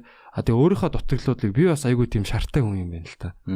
Тэг ингээ шарлахаад ингээ бүр ингээ буцааж илүү одоо өвтг мөрч гэдэг юм уу те. Одоо намайг үгээр өвтгсөн би одоо ингээ бүр муухай юм ярьдаг, доромжлох ч гэдэг юм уу те. Энэ бол одоо миний нэг асуудал комедиан болохоор ядж хат панчтай хийж үгээд. Сүүлдээ тэр нэг уран цэцэн мэдсэн юм ч байхгүй штэ. Зүгээр тэнэг юм шиг ингээ тэнэг мэнэг гэдэг гээл те. Муухай тэр дараа нөгөө харилцаагаа айгүй буруу тий гимтээх дараа нь одоо нөгөө ингээ гомдоох те. Айгүй тийм буруу юмнууд бас хийчээд байдаг байгаа байхгүй. Тэгэхээр би одоо сүүлийн үед жоохон тэрийг анзаараад яг өөрийгөө айгүй сайн анзаараа те. За би яг ямар үед ингэж идэх юм бэ? Манай хүн ч гэсэн бас айгүй тийм супер өдөгч юм байгаа даа байхгүй. Тэ. Яг ингэж нэг юм гоё ингэ байж ангууд маага орж ирээ бүр ингэ намайг бүр ингэ дислей хийдэг. Бас тийм юу байгаад байгаа байхгүй. Тэгэхээр тэрийг нь ч гэсэн анзаараад тэр өдөөлтөн дээр ингээд нэг дэврээд байхгүй те. Аль болох ингээд нэг тэр нэг эвтэйхэн менежлэх тийм харилцан миний одоо яг тэр за карантинд байхдаа ер нь 2019 оны 12 сар хүртэл би баг 15 жил бол ном уншихтаа мөрөдөж явсан байна л да. Анхаарахаа номыг уншдаг те. Тэгтээ ингээд ерөөсөө илүү гарч уншдаг. Анхаарахаа хитэн ном дотор ингээд эргэлдээд те. Тэгсэрний цаанаа ингээд айгу унших хэрэгтэй гэдэг. Уншдаг ч гэсэн айгу хангалтгүй те. Тэгэнгүүт 12 сарын 21-нд за 18 19 он сэтгэл зүгээ бэлдээд тэгээ 2 жилийн хугацаанд бол айгу сайн бэлдсэн учраас бол би өдөр болгон уншина гэдээ дайраад орохгүй юу. Тэгээ одоо хүртэл бол 30 ном уншсан байна. 12 сарын 21-ээс хойш өнгөрсөн оны. Тэгээ тэн дээр 30 ном гэдэг чи юу вэ? 30 ном. Сая 12 сар. Хамаар 7 хоногт дунджаар баг карантиныг их хөрөг 1.1 ном уншаад байгаа юм шүү дээ. Тэгээ яг хаа тэрийг бас Facebook дээр ингээд бусдад ч гэсэн ингээд уриалаад явж байгаа. Тэнгуут энэ дээр хайрын 5 хэл. За тэр ном чи их сайн гэж сонс. Тэр номыг уншаарай гэж би та нарт зөвлөмөр байна. Хайрын 5 хэл. Хайрын 5 хэл гэдэг байгаа. Гэр бүлийн тий. Дараа нь болохоор тий ирчүүд ангаргаас эмгтээчүүд суграас гэдэг тий. Тэр бас маш чухал ном. Суур ойлголт тий. Дараа нь өөдөө тэмүүл гэдэг Ленин гэдэг Монгол би тэгтээ англиар уншсан л да. Тэнгууд хинийх Facebook-ийн Сандберг тий. Сандбергийн. Тэр номыг уншаад эрэгтэй эмэгтэй хүн яг 50-50 юм байна гэдгийг аягүй сайн ойлгож авсан. Тэр бас ингээд гэр бүлийн харьцааны зөрчлийг багасгаж өгөхөд 50-50 чухал гэдэг нь. Ерөөсөө л эрэгтэйгш одоо эмэгтэй хүн бол хүүхдээ хараад гэртээ ингээл байж идэг юм бишээ. Эрэгтэй хүн ч гэсэн энд оролцох хэрэгтэй. Хамтдаа ингээд зүтгээ эмэгтэйчүүд бити хоошоо суугаад ирчүүдийг ерөөсөө танаа эхнэр бол яг өөртөө яг адилхан зинданых гэдгийг бол шууд энэ лөө бүр ортол авдаг тий. За тэгээд дээр үеийн армануудыг уншихаар бас яг ингээд өнгөрсөн 100 тий өнгөрсөн одоо 100 ямар байсан тэр үед амьдрал ямар байсан одоо яаж байгаа юм бэ гэж харьцуулахаар хүн айгүй сэтгэлийн тэнхээтэй болд юм билээ. Одоо ч бид нар дэндүү жаргалтай байгаа юм ба штэ тий. Дайны үед чинь ямар хэцүү байсан юм бэ тий. Хизээч юу яхаан тодорхойгүй тий ямар ч эрхчлөө байхгүй ингэнгуут чинь ёо гэдэг ингээд айгүй гоё юу яж хэлчих юм. Бидний зовлон гэдэг чинь баг жаргал юм ба штэ. Тэнгуут чинь хамаагүй ингээд юмыг өөрөөр хараад ингээд бүр би одоо юу бодоод тэнхтээд яваад ирсэн юм бэ гэдэг. Айгүй олон номнууд ингээд уншаад ингээд хөрлөхөд хэлсэн тий. Эхлэнгүүт чинь амьдрал бидний ингээд шийдвэр чадахгүй гарц олж чадахгүй байгаа юмнууд чи хүртэл тэнд ингээд шийдлүүдийг ингээд хилээд өгсөн байгаа тий. Тэгэхээр ер нь манай залуучууд одоо ингээд гоё сэтэл санааг энэ подкастаас одоо яг видеоноос ингээд авч байгаа. Яг биеэрээ мэдрэхийн тулд их зохиолыг бас уншиж явах хэрэгтэй. Тийм шүү дээ. Энэ бол зүгээр яг нэг ингээд хөтлөөд ингээд оруулаад өгчөж байгаа шүү дээ тий. Тийм санааг нь өгчөж байгаа. Тэрийг яг амьдрал болгоё. Одоо юу яа гэвэл юм. Миний дахиад нэг сэтгэл үлдээсэн ном бол одоо Breaking Your Habits, Being Yourself гэдэг Joe Dispenza гэдэг саяхан Монгол дээр Joe Dispenza юу? Мундаг багш тий. Орчуулсан байлээ тий. Тэрийг англи дээр нь уншаад Монголын гарцсан байхад нь бас гэртээ өөртөө аваад ингээд яхад бол тэн дээр хамгийн чухал нэг санаа нь бол хуучин бол юу гэж боддог байсан бэ гэхээр за 35 хүрээл за ингээл хэцүү тий. Тэрнээс цаашаа гэж боддог байсан бол тэр гин өөрчлөгдөхөд хөгжчихэд ингээд за ингээл Jackman гэсэн үртлөө үг байгаа шүү дээ тий. 30 гэлөө 35 хүрээд одоо 5 хөстэйг авсан байна энэ гэсэн утгатай тийм хэлсэн үг байдаг. Тэгэхээр тэрийг бол ерөөс үгүйсгэсэн байгаа байхгүй. Яасан бэ гэхээр хүний тархины эсийн тоо нооносоо болж чухал биш ээ. Мэдрэлийн эсүүдийн хоорондох ийм холбоос буюу neuroplasticity явагдаж байгаа тохиолдолд хүн хэдэн ч насандаа өөрчлөх боломжтой. Хэдэн ч насандаа шинэ холбоосуудыг хийж болно гэсэн үг үү? Тийм, тэр тусмал хүн ингээд хөгжөөд явна. Буюу холбоосуудаа илүү баттгаж байгаа хэрэг юм. Эсвэл цоо шинийг үүсгэж болно. Цоо шинээр үүсгэж болно. Одоо шинэ ингээд хэл сурж байхад ингээд яадаг вэ гэхээр ингээд хэл ингээд сураагүй байхад одоо энэ хоёр хэсэг ингээд холбоосгүй байна те. Тэгэл ингээд яадаг юм. Дүр мөрм үзээж явж байгаа хүүг зээжлээд иртэл ингээд нэг холбоос үүсэж байгаа байхгүй. Тэгээд нэг ойлголт үүсэж. Тийм ингээд энэ хоёрын хооронд холбоос үүсээд эхэлж байгаа те. Тэгэл ингээ хэлээсээ давтаад хол магадгүй ингээ дөрвөн холбоос үүсчээд явжээд бас тодорхой хэмжээнд англиар ярьдаг болоод тэ юм ойлгодог болоод тэгжээд завгүй болоод хийхэ бодоод эхлэнгүүт дараа нь ингээ харсан чинь энэ хоёрын шин нэг нь алга болцсон байна те. Тийм юма мартдаг чи ингээ холбоосууд чи ингээ цөөрөө Lucid or Lucid гэдэг тий. Тэгээд ингэж байгаа байхгүй. Тэгэхээр бүгд одоо алга болдог юм бат энэ цөөрчэдэг. Тэгэхээр энэ холбоосуудыг үүсгэх гэдэг чинь ерөөсөө амьдрал бол их сургууль юм байна. Тэгэхээр боловсрал гэдэг юмыг бол одоо 10 жил их сургуулиар төсөөлдөг чинь бол айгүй өрөөсгөл болчихж байгаа. Тэнд чинь заадгүй айгүй хөдөг шүү дээ, тий шүү дээ.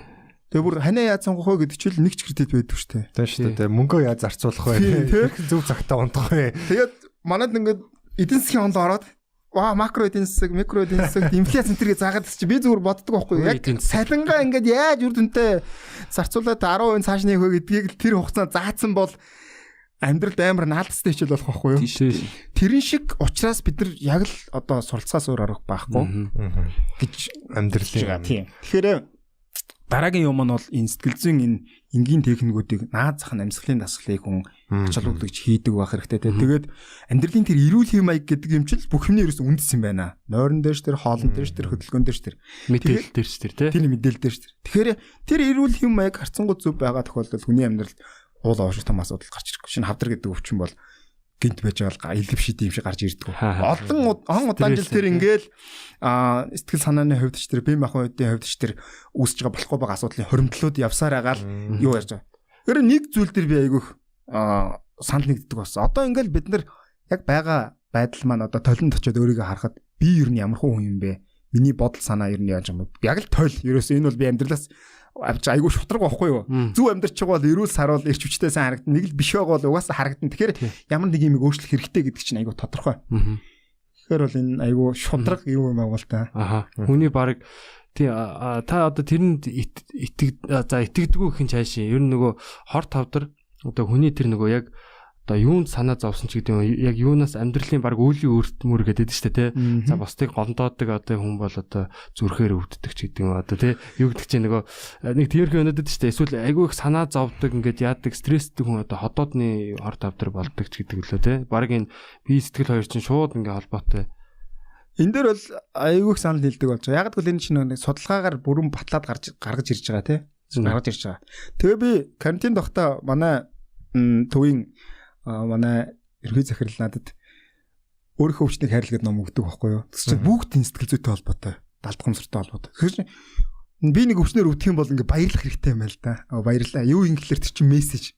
Илгaaгүй шүү. Одоо нөхрөөр тэ тэрг бол тэрийг үзий ядаад эхлүүл болохгүй болоод эхэлт юм байна л да. Хүн бол ингээл үзий ядаад яач вэ, ийч вэ, би ямар азгүй юм бэ гэтэл үгүй мессеж өгч байгаа байхгүй те. Одоо шин шүд ингээл өвдөж эхэлж байлаа. Ер нь анхаараарай найзаа гэж өгч. Тэр үед хүн бас тоодгүй те.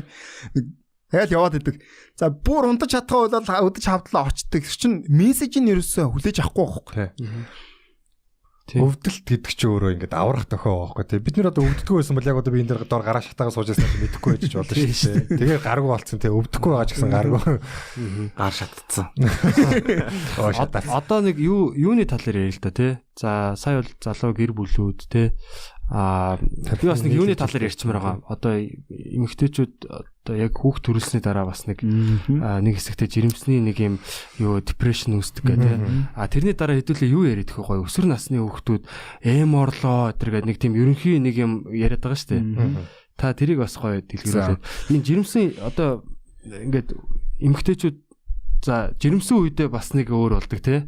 Яг ингээд гидсэн томроод ингээ ахаар ингээл толон тараал ингээл санаа алдах ч юм уу нэг тиймэрхүү ажиглагддаг. За хүүхд төрүүлсний дараа бол бүр ингээд стрессдж байгаа, өмнөхөөсөө өөр болцсон тий. Ингээ цоо шин ингээ хариуцлага гараад ирцэн. Бие махбодын маш том өөрчлөлт ингээл одоо нийгмийн талаасаа бас харилцаанд багассан. Тий одоо найз нөхөдтэйгээ урдных шиг уулзхаа болсон ч гэдэг юм уу. Тийм тэгэхээр төрсний дараах сэтгэл готрол гэдэг одоо тэр зүйл маань бол маш түгээмэл ойлголт байдаг. Тэгээд харамсалтай нь маш олон эмэгтэйчүүд энийг асуудал биш байдал зүйл юм шиг ойлгоод тусламж авахгүйгээр бие сэтгэлээрээ ингээд одоо 6 сар те магадгүй тэрнээс дээш хугацаагаар ингээд шаналаад явж байгаа чинь бол тухайн хүний амьдралын чанар, тухайн хүний гэр бүлд нөгөө хүүхдээ арчлах, гасрах гэдэг ингээд амьдрал асар том бэрхшээлийг авчирч байгаа. Тийм байдал 14 оноос дээш хугацаар үргэлжлэх юм бол тэр нэг л итгэхгүй байгаа. Нэг л ийм одоо амьдралдаа сонирхолгүй байгаа, хүүхдээ хараад чинь баяр баясгалт төрөхгүй байгаа те унтаад амрахгүй байгаа, эсвэл өөрийгөө голж байгаа, эсвэл ингээд амьдралдаа та сэтгэл ханамжгүй байгаа байдал их удаа хугацаар үргэлжлэх юм. Ер нь болохгүй байх шүү, надад тусламж хэрэгтэй байна гэдэг мессеж байхгүй юу. Гэтэл тэрийг яг ер нь сэтгэл санаагаар унтсан байгаа хүн бол заастаа эмдэгт очиод үзүүлье харуулъя гэдэг юм чинь бол хамбуур багс юу хүнтэй ярихаас дургүй ирччихгүй болсон үед бол хажууд хүмүүсээс анзаарчих хэрэгтэй. Тэгэхээр тэр бие махбодод одоо төрөлт гэдэг чинь бол тэр даавруудын хувьд те маш олон өөрчлөлтөн бие махбодод золиослоод одоо төрж байгаа. Энэ үед нь бол хажууд хүмүүсийн дэмжлэг аюул чухал байдаг. Тийм учраас бол энэ үедээ тэр байгаа байдал бол маш түгээмэл үзэгдэл учраас өөрийгөө буруутгах хэрэггүй. Тийм байдал мэдрэгдэх юм бол за энэ надад асуудал үүсчин надад хин нэгэн туслах ёстой, би хин нэгэнд хандах хэрэгтэй гэх юм бол тэр асуудал чинь харцангуй хурдан ингэж шийдэгдэх боломжтой асуудал байхгүй юу? Тэг яаж нэг гэрлийн нөгөө онглын үзэрт гэрэл биш те. За нэг тийм юм хийх хэрэгтэй байна гэдэг. Тэгээ сэтгэл санаагаар уннаа гэдэг чинь бол бүх юм гэрэлтэй байгаа юм хүртэл одоо ядаргаатай санагдана те. Зүгээр энийгээд явж байгаа хүн хүртэл тааламжгүй санагдана. Уурн те. Тэгэл ер нь заавал төрсөн байж биш байлаа ч гэсэн те. Жирийн үед биднес ч гэсэн тохиолдог юм бол ингээд сэтгэл санаар унцсан үед бол бараг л хүншлээ толгойд өрөө нөмрөөл хөвтчээр л байдаг чинь юм тусламж хайх гэж байгаа. Тэгэхээр хажууд хүмүүсийн тэр гаралгаа аяг чухал. Энэ бол түгээмэл байд юм байна. Өөрийгөө ерөөсөө бити буруутаг. Энэ үедээ бол яах нь энийг ганцаараа даван туулах гэдэг юм ингээд гүрийгээд яваад байх нь бол тийм зөв шийдэл биш. Тэгээд шаардлагатай тусламж аваад аягүй хурдан за тийм байдалтай байх хэрэгтэй. Яг ямар тусламж одоо нөгөө саяны утас руу ярих уу эргэн тойрныхондоо яаж мэдэгдэхүү яг ингээд тийм эсвэл гаргалгаануудыг та хэлээд. Зөв амьдралын хөвчлүүд гэж штэ. Тиймэрхүү жирэмсэн хөвчүүдэд зориулсан хөвчлүүд юм байна. Ер нь жирэмсэн байгаа эмэгтэйчүүд заавал одоо сэтгэл зүйн асуудалтай тулгарсгаагүй байхдаа ч гэсэн ийм байдаг юм биш үү? Надад ийм шинж илрүүл би анхаарах хэрэгтэй юм гэдэг мэдлэг аягүй чухал байхгүй юу? Тэгэхээр нэгсэн төрөлтөндөө бэлдэж явахдаа сэтгэл зүйгээ бэлдэнэ гэдэг чинь тэрийг нөхөр нь хань ижлэн найз залуу нь бол бас харьцангуй ойлгох хэрэгтэй шин хажуугийн дэмжлэг аягүй чухал те. Тэгээд нэг хүмүүс сэтгэл зүйн толгойн ийм асуудал үүсгэхэд ихвчлэн хүмүүсийн нэг гаргадаг алтаа гэх юм бол өвчин жоохон дотор хатгалаад идэг. Өөрөө тэр асуудал шийдэх гэдэг нэг яваад идэг.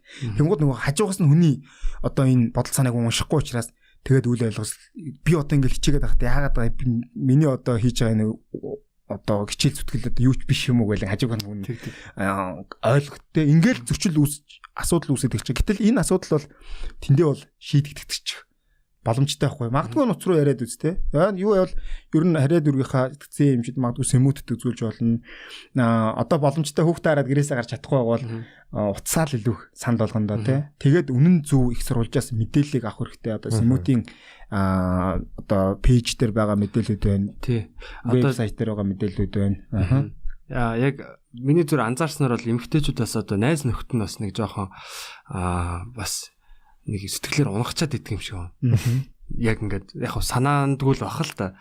Тий. Ингээд яасан юм уу те юм уу баг ойдл тавиулсан юм уу тийм юм уу ч гэдэг юм уу те нөгөө тэр эмэгтэй хүнийг айгүй эвгүй болгоод байгаа байхгүй те найзууд нэг юм яг лавлаж асууж байгаа ч гэсэн ингээд улам ингээд дээрэс нь ингээд эсвэл нөгөө жирэмс яг дөнгөж төрсэн эмэгтэйд яг тэгэж санагдаад идэх юм уу те тэгэхээр бас нөгөө эргэн тойрны хүмүүсүүд нь бас яг ойлгож их дэмжих хүлээцтэй ч юм уу тэр чинь тийм нэг эмзэг болсон байгаа үед зүгээр үед тоохгүй байгаа тэр жилийн үед тоодгүй тэр тоглоом шоглоомын чинь хүртэл өөрөөр хардах болчихж байгаа байхгүй тийм эмзэг болчихж байгаа. Тэгэхээр тэр үед нь бол ер нь аль болох нөгөө өөрийн дэмжсэн байдлыг азансан төрүүлж одоо дуурхаас айлуутай ямар тусламж хэрэгтэй тэр хүний ярихыг хүсэх байгаа зүйлийг заавал одоо тийм үед нь бол сөхөж яриад эмзэглүүлээд байх шаардлагагүй тийм магадгүй зүгээр сонсохыг ч одоо зүгээр л ингээд чимээг намайг сонсчоосэй гэдэг хүсэж яах юм бэлээ юм яаж юм бид нар сайн мэдэхгүй шнэ тий. Тэгэхээр төрөлттэй холбоотой энэ бие махбод явж байгаа энэ өөрчлөлтүүдийг Аюу сайн юу яах хэрэгтэй анзаарч байгаа хэрэгтэй. Түрүү нэг амьсгалын дасгал гэж хэлсэн шүү дээ. Тэр яг ямар дасгал вэ? Амьсгалын дасгал олон төрлийн дасгалууд байгаа. За одоо коронавирусын энэ одоо хөл хорионы үед бол Эврэлийн амьсгалын дасгал гэдэг юу гинэ? Эврэлийн амьсгалын дасгал. За. E V E R L Эврэлийн амьсгалын дасгал. Тэгэхээр энийг зур амьсгалын дасгал гэдээ хайгаад орсон ч гэсэн хүний нэр баг шиг юм тий. Тийм энийг анх одоо бий болгосон хүний нэр байгаа. YouTube дээр угаасаа маш тодорхой бичээд бүр манайхан хийгээд оруулсан байгаа. Монголоор тий Эврэлийн амьсгалын дасгалыг хайхад гараад ирэндээ. Тэрийг сурах хэрэгтэй.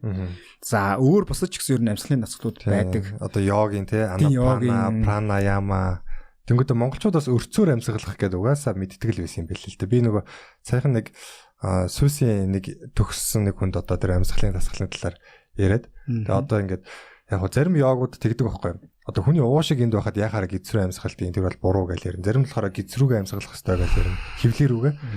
Тэгсэн чинь тэднэрт угаасаа заадаг гэсэн ч яг угаасаа өрцрүүгээ амьсгалж ээж хүнээс хамгийн тэр гоё хоолой гардаг хамгийн тэгж одоо гизэрэл амьсгална гэсэн үг.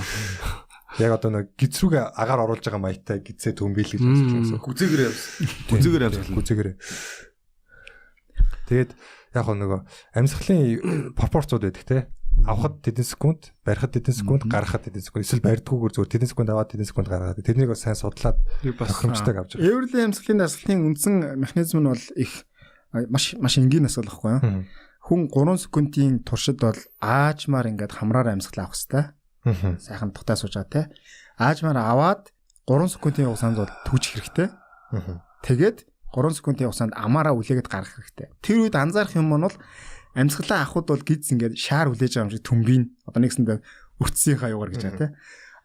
Тэгээд болж өгөл ингээд гараараа мэдрээд ингээд хөвлий дээрээ дарчдаг. За тэгээд амьсгалаа зөөлүүлээгээд гаргахад амьсгал ингээд гиз ингээд цаашаа хонхоож татагдана гэсэн. Энэ дасгалыг ингээд хөвтөж байгаад хийж болдог.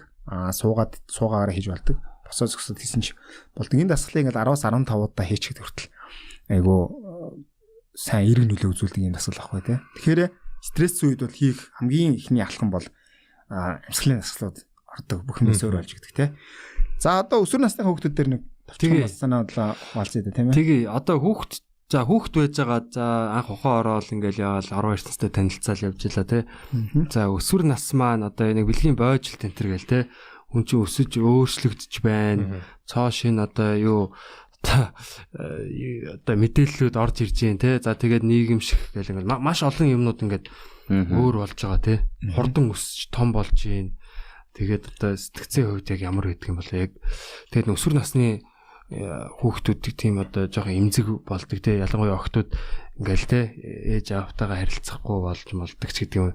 Ер нь тэр талаар сайхан ярилцъя. Тийм. За өсвөр насны хүүхдүүд дээр бол бас л нөгөө бие махбодын хувьд сэтгэл зүйн хувьд ингээд нэг шилжилтийн үе болчихж байгаа юм л да тий.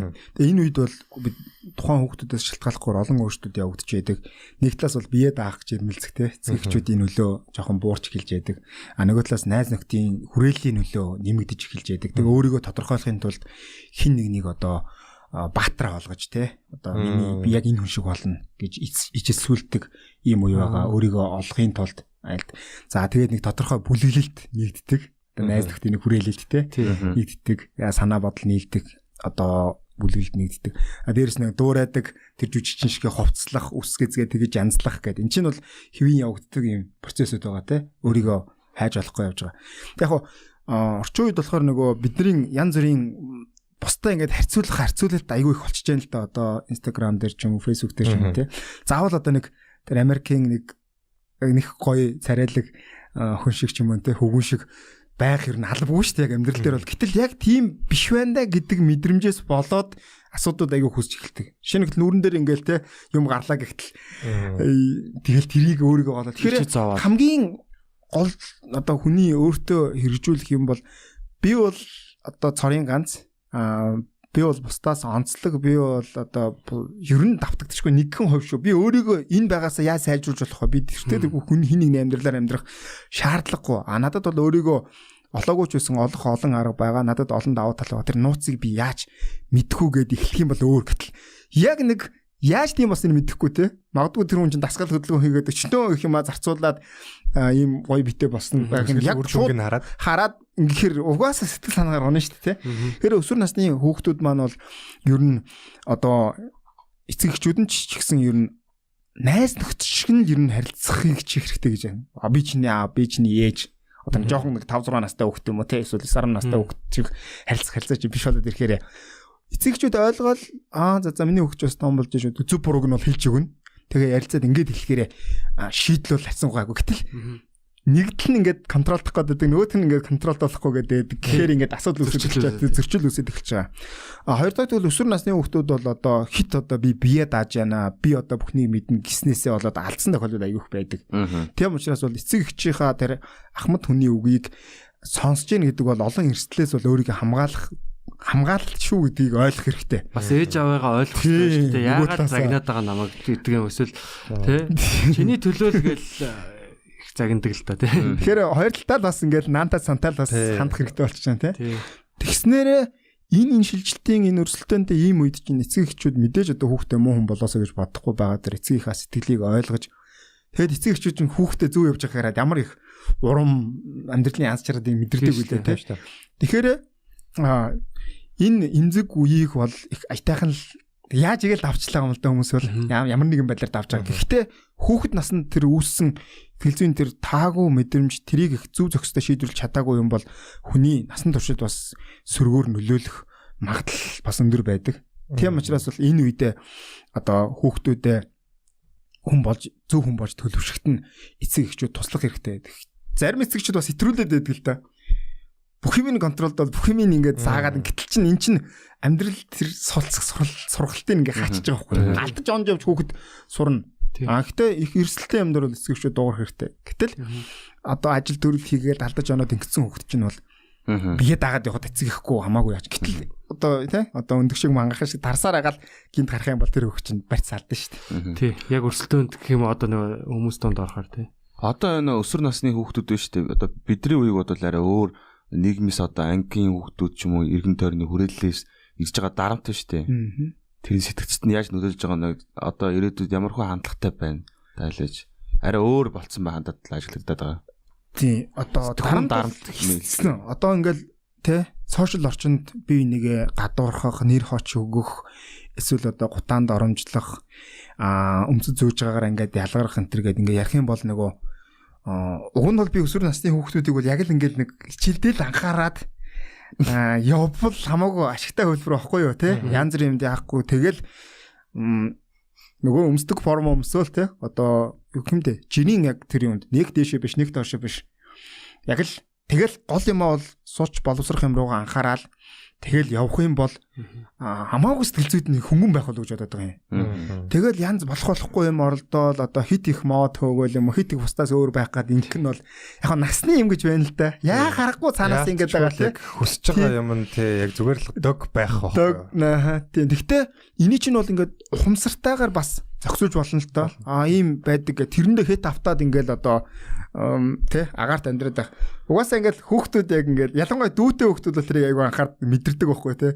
15 таа хүүхэд 6 настай дүүгээ хараад тиймстэй жоох юм өстэй тэ. Яагаад ч хөө энэ гэж хэлж байгаа ч амьдралыг айгу ухаарч байгаа байхгүй юу.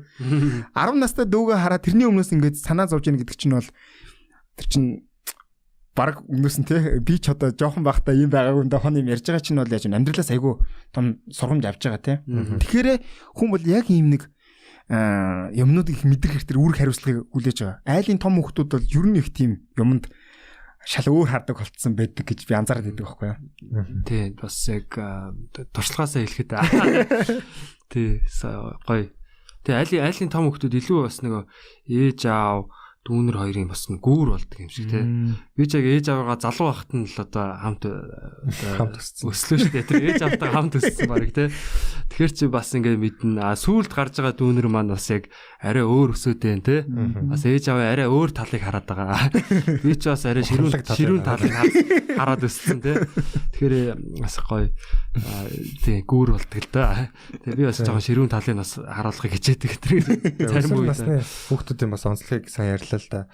Тэгээд одоо нөгөө техник технологи мэдээллүүд ихсээд Тэнгүүд ингээ хүмүүсийн нэг тийм цочроо гарцсан байгаа та нар анзаарч байгаа. Бид нэрийг жоохон байхад ингээд аимшигын кино гэхэр нэг юм арга ясмас вампир байдаг гэсэн тийм. Яг тийм нас тухайд хүмүүс айдаг гэсэн бол одоо яг аимшигын кино хийх гээд хүмүүс үнэхээр зовж штэ. Яг хүнийг айлгадаг юм маш цөөхөн болцсон. Угаасаа амар тийм гар утасны алга болонгууд амар айж маа. Wi-Fi. Тэнгүүд одоо нэг өсвөр насны хүүхдүүд хитрхи их мэдээлэл аваад тэгэд бас яг энэ бас мэдээлэл авах нь сайн юм зүйл. Гэхдээ нөгөө орчхон хямрал гэдэг юмд амар ихтэй очиод байгаа. Хүмүүс чинь нөгөө нэг тийм нэг философи судлахаараа нэг хэсэг орчхон хямралтанд ордог штэ тэ. Яг яах гэж амьдраад байгаа юм тий. Угаасаа л утгагүй ш төгсгөлдөө ямар ч ялгаагүй ш гэдэг асуулт амар юу ч асуугаад хэлдэг болсон юм шиг. Тий, тэгэхээр яг энэ дээр нэг юм санаанд орчлоо. Одоо тэгэл нөгөө breaking your habits being yourself гэдэг уншиж байгаа. Дээрээс нөө happy for no reason гэдэг Marcel Shimoff-ийн номыг уншдаг. Ингээд нэлээд номнуудыг ингээд харж байхад бол тэн дээр ингээд хүмүүс ингээд амжилтанд хүрээл нэг хүсчээсэн цэг дээр очиод ингээд байж идэл хүнчнийг нэгсэн нэг хандгүй амтан тий. Тэгээд яг дотор нь хоосон байсан гэж байгаа байхгүй юу? Ямар нэг юм жигээр тий гаднаас нь харахад бол их гоё амжилттай явж байгаа. Тэгэнгუთ ер нь аз жаргал гэдэг юм чинь бол бас нилээдгүй хувийн дийлэн холонд бол одоо бидний энэ бодол санаа хандлага энэ дотор байна гэдэг. Тэгэхээр эрэл хайгуулыг бол гадагшаа хийхээс гадна мэдээж гаднаа одоо хүн боловсралтай болох юм үзэх явах нүд тайлах хэрэгтэй. Гэтэл шийдвэрлэх юм бол бидний энэ дотор байна. Тэгэхээр аяллыг бол дотгошоогоо хийх тусмаа хүн бол олох магадлал нь илүү өндөр болоод эхэлж байгаа юм л үгүй тий. Илүү бодиттой юм болох байх л та тий бас. Тэгээд ингээд өөрийнхөө тэр нэг онцлог байдлыг мэдрээд эхлэхэд би иймэрхүү л ер нь нөхөр юм байна те. Тийм шүү дээ. Би ийм л юмнаас ер нь миний онцлог юм байна. Би ингэл болохгүй байна. Би энэ талаа хөгжүүлэх юм байна гэд ер нь олдсон юм байна л да. Би одоо итгэр найдвар их төрсөн. Би одоо өөрөө нэг ахтар олдсон бол биш. Гэхдээ ер нь тэр нэг шунлын сэтгэл тэр нэг одоо ата хархал энэ төр гэдэг юм чинь бол явсаар минимум төршөнд ингээд очиод ирэхээр хүн их тайвширлыг олох юм шиг байгаа. Тэрэнд хүрэх нууц нь бол нэг том нууц бол бясалгал гэж. Ямар нэгэн байдлаар хүний тэр далдах ухамсарлаа. Тэгвэл тэр ном дээр юу гэж бичсэн бэ гэхээр одоо 5% бол ухамсар гэж байгаа байхгүй юу? 5%. Тэгээ 5% бол бодол санаа. Асар их өнгөсдөг те. Би ийм ч болчмаар байна, ийм ч юм сурчмаар байна, ийм ч юм бүтээчмээр байна гэх. Тэнгууд далдах ухамсар бол 95%. Тэгэхээр 5% бол ингээл хүсэл ингээд очингууд 95% бол чи юу яриад байгаа ингээд ганцхан халагдаад байгаа гачхаар хүн одоо ингээл турыг ингээл турж чадахгүй байгаа те. Эсвэл одоо хил сурыг ингээл сурж чадахгүй байгаа. Энэ асуудлууд чинь бол энэ дотор асуудлууд шийдэгдэх юм бол 5% бол угаасаа 5% мянга чигээд ч энийг хүчрэхэд бол хэцүү учраас яагаад хүмүүс ингээд болохгүй байгаад байна гэдэг ингээд бухимдаад байна гэхлээрээ угаасаа шийдвэрлэх чадахгүй байгаа юмтайгаа ажиллаад ахаар чинь энэ бол угаасаа том сууж штэ те. Гэтэл энэ хоёрын хооронд бол одоо үл ухамсарлахгүй энэ байна. Ухамсарлахын дор орших гэдэг энэ нэг барьерийг хүн нэвтрээд ороод энэ доторх асуудлуудаа ингээ шийдээл авах юм бол угаасаа дотоод гадаад хүн хоёр чинь бол хамтраад ажиллах нэ гэдэг тийм. Юу юм. Тэгэхээр баг нэг үндэстэй нөгөө модны үндэс шиг тий. Одоо нөгөө яг тэгвэл нь шүү дээ. Энэ одоо далд ухамсартайгаа яаж доош ажиллах уу гэдэг талаар ярил л дээ лээ. Тий. Тэгэхээр би ерөөсөө зөв одоо ингээ жоохон зогсоод яг хэлсэн те. Сайн ангараг хэлдэг. Ийшээ яаж нэвтрэх вэ? Энийг тэгээ харин нэвтэрмээр байгаа байхгүй. Ээч гэсэн нэвтрээр ахын болоо нэвтрийг хүсэж байгаа. Надад шомбогч хэрэгтэй байна. Тэгэнгүүт яаж игээд ишиг нэвтрээд орцсон хүмүүс эхлээд өөрийнхөө асуудлыг шийддэг юм байна. Яванда хүн рүү нэвтэрдэг юм байна. Тэгээд тэр сад гэрээд.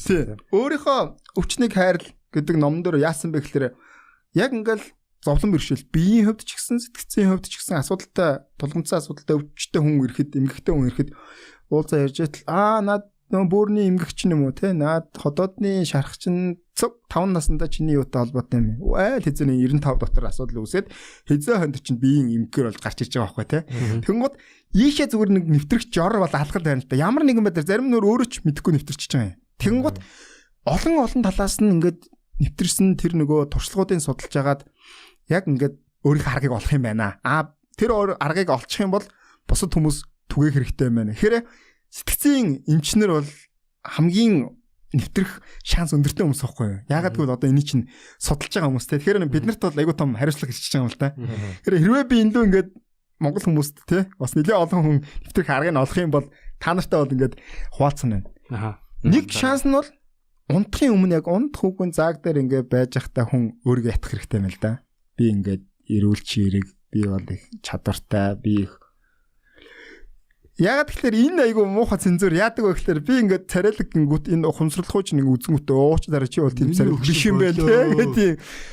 Яг унтах үгэн зааг дээр нөгөөтг нь өглөө дөнгөж сэрэнгүүтээ энэ бол хүний одоо ятгалаг хийхэд хамгийн боломжтой. Тэнгүүд яг унтахынхаа өмнө би бол их сайхан залууг хэлчих юм бол энэ хавч нь бол жоохон суларсан байгаа. За окей гэдээ иш нь оруулчих штэ тий. Тэгэхээр өдөр хилээд барахгүй байгаа юм бол яг нь тэр ятгалгийг бол унтах сэрх хоёр дээр хийх хэрэгтэй. Угаасаа яг тэр ном дээр бол яг бичсэн байлээ. Тэгээд гол нь тэн дээр бол яг ингээд тархины тэр долгио нэг одоо бол тархи судал бол асар хурдтай хөгжиж байгаа. Ямар үед хүн ер нь тэр далд хумсартаа нэвтрэх боломжтой юм гэдэг долгионууд хүртэл гаргаад ирсэн. Бясалгал хийж чад хүний тархины долгион ямар хөө байдیں۔ Ингээл тий. Тэнгүүд альба болон тета төвшөндөл хүн яг бясалгалын төвшөнд орд юм байна л да. Тэгэхээр гэтэл яг өдрийн ихэнх хүмүүс бол бета өндөр төвшөнд яваад байхаараа бол стресстэй яваад байгаа, толгомцаа асуудалтай яваад байгаа юм байна. Тэр үед бол одоо 1000 яагаад нэмэргүй. Гэтэл тэр төвшинг ингээд бета дунд, бета доод төвшөнд заболжгууд альфа төвшөнд оруулаад тета төвшөнд. За энэ үед бол бясалгалын буюу нэгсэн доо. Тийм. Тархины сэлхэн бичлэг дээр гарч иж байгаа тэр долгионы дүрслэл байдаг байхгүй юу? Тэгэхээр ийшээ орох боломж нь бол тэр өөрийнхөө тэр үйлдэл нь одоо бүр ингээд илүү баг байна гэсэн үг үү эсвэл ийм илүү дээш доошоо илүү үйлдэл нь их гэсэн үг. Би нөгөө номоо яг нэг найзтай уншуулахад өгсөн маа. Тэн дээр зураг нь байж байгаа.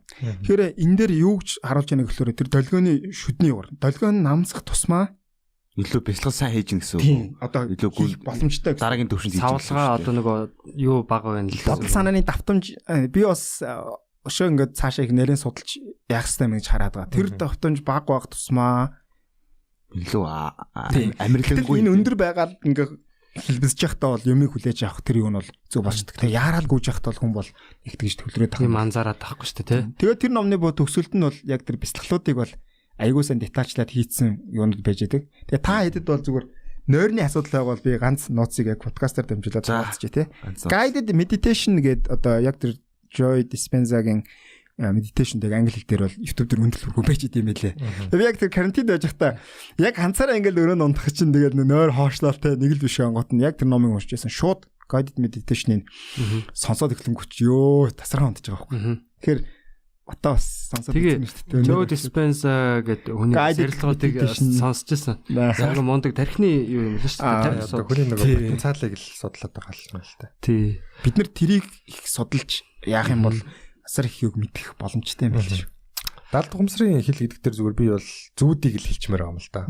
Зүүд гэдэг ч өөрөө яг хүнийг яг нөгөө өөр төвшөнд үйж хахад байнга ингээд дөрөв хувиргасан мессежүүд ирээд байгаа байхгүй. За тэр эн чинь болохгүй байна, эн чинь болж байна, эн чинь ингэмээр байна, эн чинь тэгмээр байна. Дотор чинь ийм хүсэл байгаад байна байнга зүүдээр гарч ирдэг. Тэгээд энэ зүүдний анализ хийлгсэн хүн бол ерөөсөө тэр яг цаашаа тэр зүүдийг байнга сонирхож явдаг. Тэгээд бас нөгөө тийм өөрийгөө ховсдох гэдэг би яг 10 жил тахад нэг тийм нэг ном олж уншиж байсан. Брюс Голдберг гэдэг хүний. Тэгээд яг орчуулсан байсан. Тэгээ тэрийг уншиж байгаад бас яг тийм сонин мэдрэмжүүдэд орж исэн. Тэгээ зарим бяцлаглалын төвүүдэд яг далд ухамсар яг өөртөө далд ухамсар гэж хэлэхгүй байгаа боловч яг арга техник далд ухамсар байгаа байхгүй. Нөгөө ер нь бол юм бид нөгөө зохиомл Mind Palace-а үүсгэж штэ тий. Mind Palace гэдэг нь. Тэгээ ер нь бол яг оюун санаан дотроо нэг тийм хэсэг тийм бүтцтэй газар байдаг байхгүй. За миний болохоор зүгээр нэг юм 2 давхар байшин, хонглоос гарч 2 давхар байшин. Тэгээ цаана ой дотор нэг жижигхэн нуур. Тэгээд тэр нуур нь болохоор яг далд ухамсарыг өнөр ороход зориулттай тийм завар сэлүрддэг тийм. Энэ бол яг хамгийн классик жишээ л дээ. Өөрөө бүр тийм юу бүтээж байгаа юм биш үү? Бүтэц хийгээд тэрүүгээр одоо нэг орох тийм ер нь бол кодлж байгаа юм. Тийм эхлээд тийм ухамсартайгаар хийгээд харцуудыгаа хийж байгаа юм биш үү? Тийм. Тэгж орж болдог. Тэгээд Mind Palace-ыг бол хүн болго яг өөрөөрөөр хийж болно. Тэгээд нэг удаа болохоор ийм болж исэн. Би зүгээр ингээд яг туршаад үзчихсэн. Тэгээд таны нөгөө хэлдэг шиг одоо ятгалгыг хийх гэж хийсэн бохоо. Одоо нөгөө унтахын өмнө өглөө босоод гэж яг хамгийн тохиромжтой байна шүү дээ. Тэнгүүд одоо өөрийгөө одоо химлэр ховсдож байгаа үе чинь хүчээр тийшээ оруулж байгаа байхгүй. Тэгээд анхандаа яг тэгэл бие мэдээ алдчихээн 5 15 14 гэл ингээл тоглоол байж идэг. Тэгэл яг сүултээ мэдээч алддаг болцсон байсан юм. Тэгээд дотор орохоор ингээл бүх юм угаасаа миний зохиосон юм байгаа шүү дээ. Тэгэл энэ байшин байна, энэ ч юм байна. Тэгсэн чинь сүултээ ингээд би зохиогоо болоод ирсэн байхгүй. Орохоор ингээд угаасаа л ингээд тийм бүх юм амар авцалтаатай зөв ямар ч логик алдаа юу ч байхгүй зөв тийм бидний зохиосон юм чи алдаа мэдээж байгаа шүү дээ. Тэнгүүд яг тийм юм руу ороод эхлэнгүүд л за ерөн л гэж ойлгож эхэлж байгаа. Тэгээд хамгийн анхных нь болохоор би зөв өөрөө өөртөө таарсан байхгүй. Зүгээр ингээл би нөгөө ойруугаа ороодох юм. нөгөө юу яадаг вэ? Тэн тэр бясалгал болохоор бас яг тийм завны сэлвэрдэгтэй адилхан гэдэг ярих гэж байгаа нэг ярьчих. Тэгсэн чинь яг тэр дотор руугаа алхдаг тийм зүрх рүүгээ алхдаг тийм бясалгал байдаг байхгүй. Тэгээд тэр нөгөө нуурлуугаа ч орж амжаагүй. Би зүгээр урагшаа явал ирээдүү, хоошоо явал өнгөрсөө гэж үздэг байсан байхгүй. Тэгээд нөгөө ховсын техникүүд чинь би бол яг ховсоор бол сайн мэрэгшээгүй л дээ. Тэрэн дээр л нэг тийм баталгаатай юм биш. Гэхдээ нөгөө өнгөрсөн үеийн дурсамжуудыг ховсоор сэргээхэд амархан гэдэг байгаа шүү дээ. Тэнгүүд хонглоор хоошоо явах юм бол яг адилхан дахиад нөгөө юу байгаа. Mind Palace урагшаа явах юм бол дахиад яг адилхан байгаа. Гэхдээ хонглоор хоошоо явах юм бол өнгөрсөн үе рүү, урагшаа явах юм бол ирээдүг рүү байхгүй. Ухарж алхдаг гэхдээ. Тэгээд өнгөрснөөр очоод би ингээд ой санамжаа сэргийх тийм орлогуудыг хийж исэн. Ирээдүгээр явахаар болохоор би ятгалгыг бодцоо байхгүй. Одоо тэр байшин дотор нэг юм документны өрөө байдаг байхгүй. Бичиг хэргийн. Тэгээ тэр бичиг хэргийн өрөөнд би ингээд ирээдүйдэр би хүсвэл ирээдүг уншиж чадна гэж өөрийгөө ятгах байгаа. Тэгтээ би уншмааргүй зүгээр ингээд хоосон мөрүүдээр бичигт хийгээд за би бол ийм юм хүн шүү. Би бол ийм юм хүн шүү гэдэг нэг тийм ятгалга бичиж эхэлж байгаа байхгүй.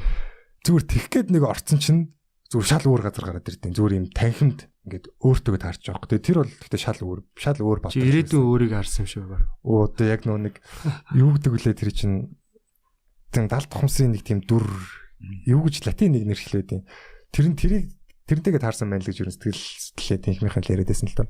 Тэгээд тэр болохоор зүгээр ингээд тийм би зүгээр ягаад ч юм зүгээр л өмнө бихиж мөхөж ясламаар ингээд сүгдмөр санагдаад амар тийм нэг л тийм гоё л бадрал байсан. Тэгээд тэр хүнээс суралцмаар санагдаад тэгээ байжсэн чинь яг гоо тэр хүнээс хит асуулт асуусан. Тэгээ хариулт нь бол үнэхээр энгийн яагаад ийм юм бодоогүй юм бэ гэмээр асуулт байсан за.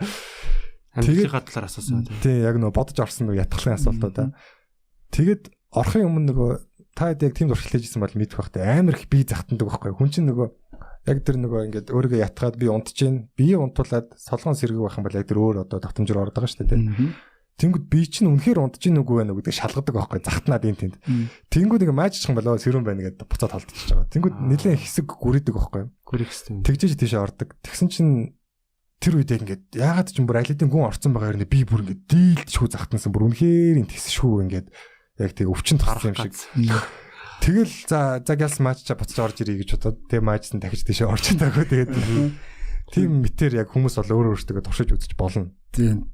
Энэ дээр дахиад хэлэхэд зүгээр яг хідэн настай шилсэн ер нь хамаагүй те. Ялангуяа өсвөр наснда бол ер нь өсвөр насны хүүхдүүд бол ирээдүгөө бодоод миний одоо сонирхдаг зүйл юу юм бэ? Би ямар мэргэжлэр сурах уу? Би яаж амьдрах уу те гэдгийг их сайн бодож тэн дээр бод нэг аргачлал байт юм л да.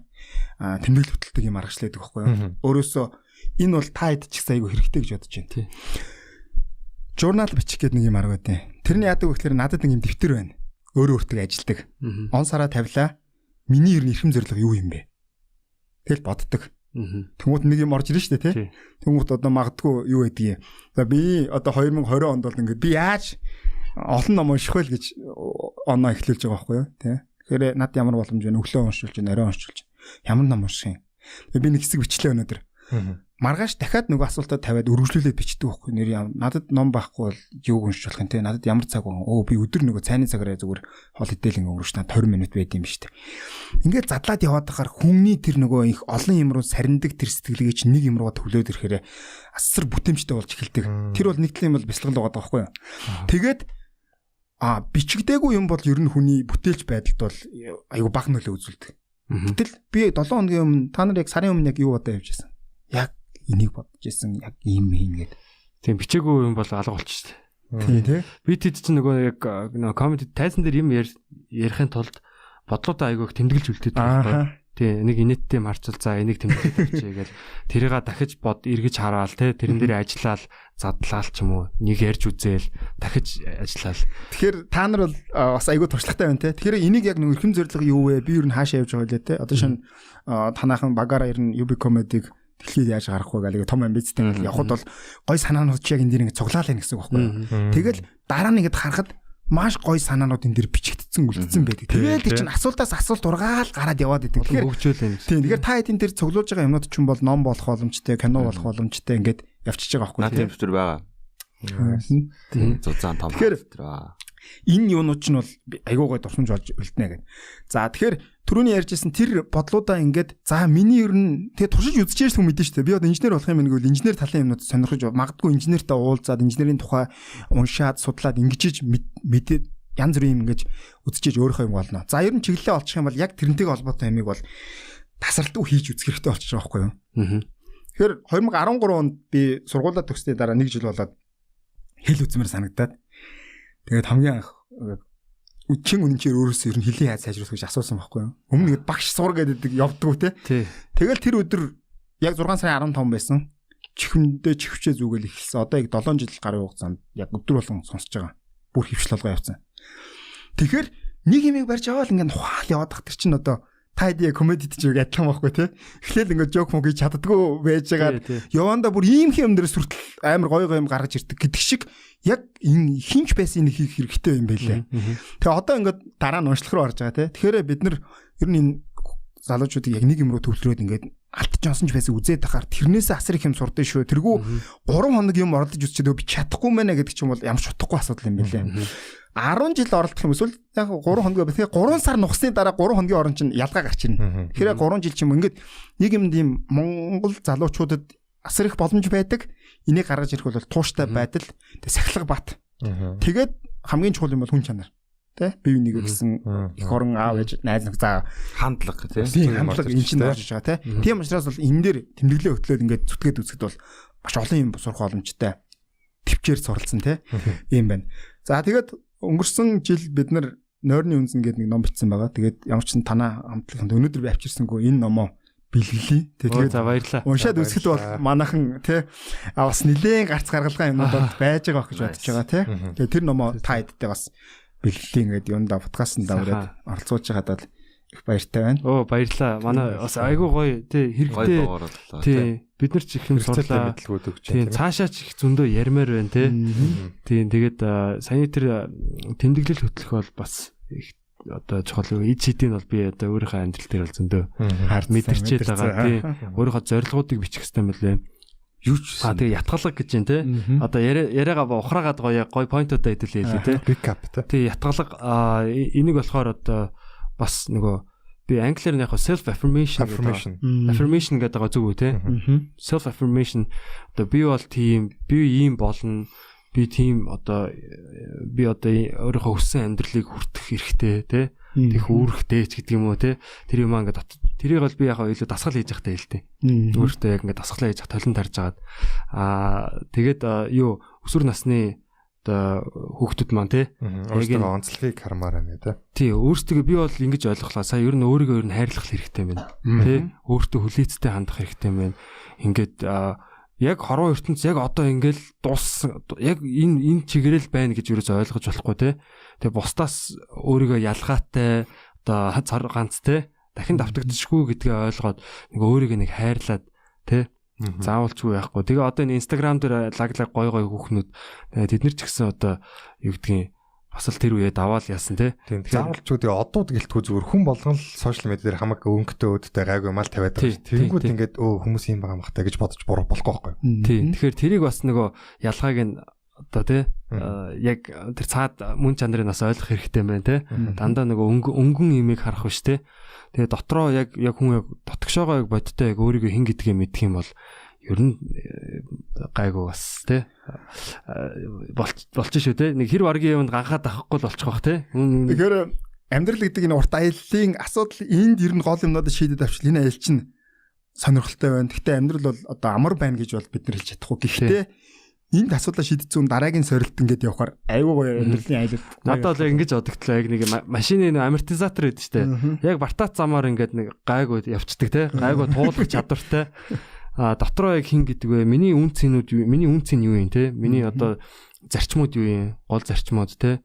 Тэрийг сайхан тодорхойлоод ингээд яг эцэг би чинь яг юуг илүү үнэлдэг юм бэ те? Ямар чанарыг үнэлдэг юм бэ? Тэрийг яачих юм бол хэр варгийн нэг юу өнгөцгөн юмд бол бас яагаад тахгүй байх шүү те?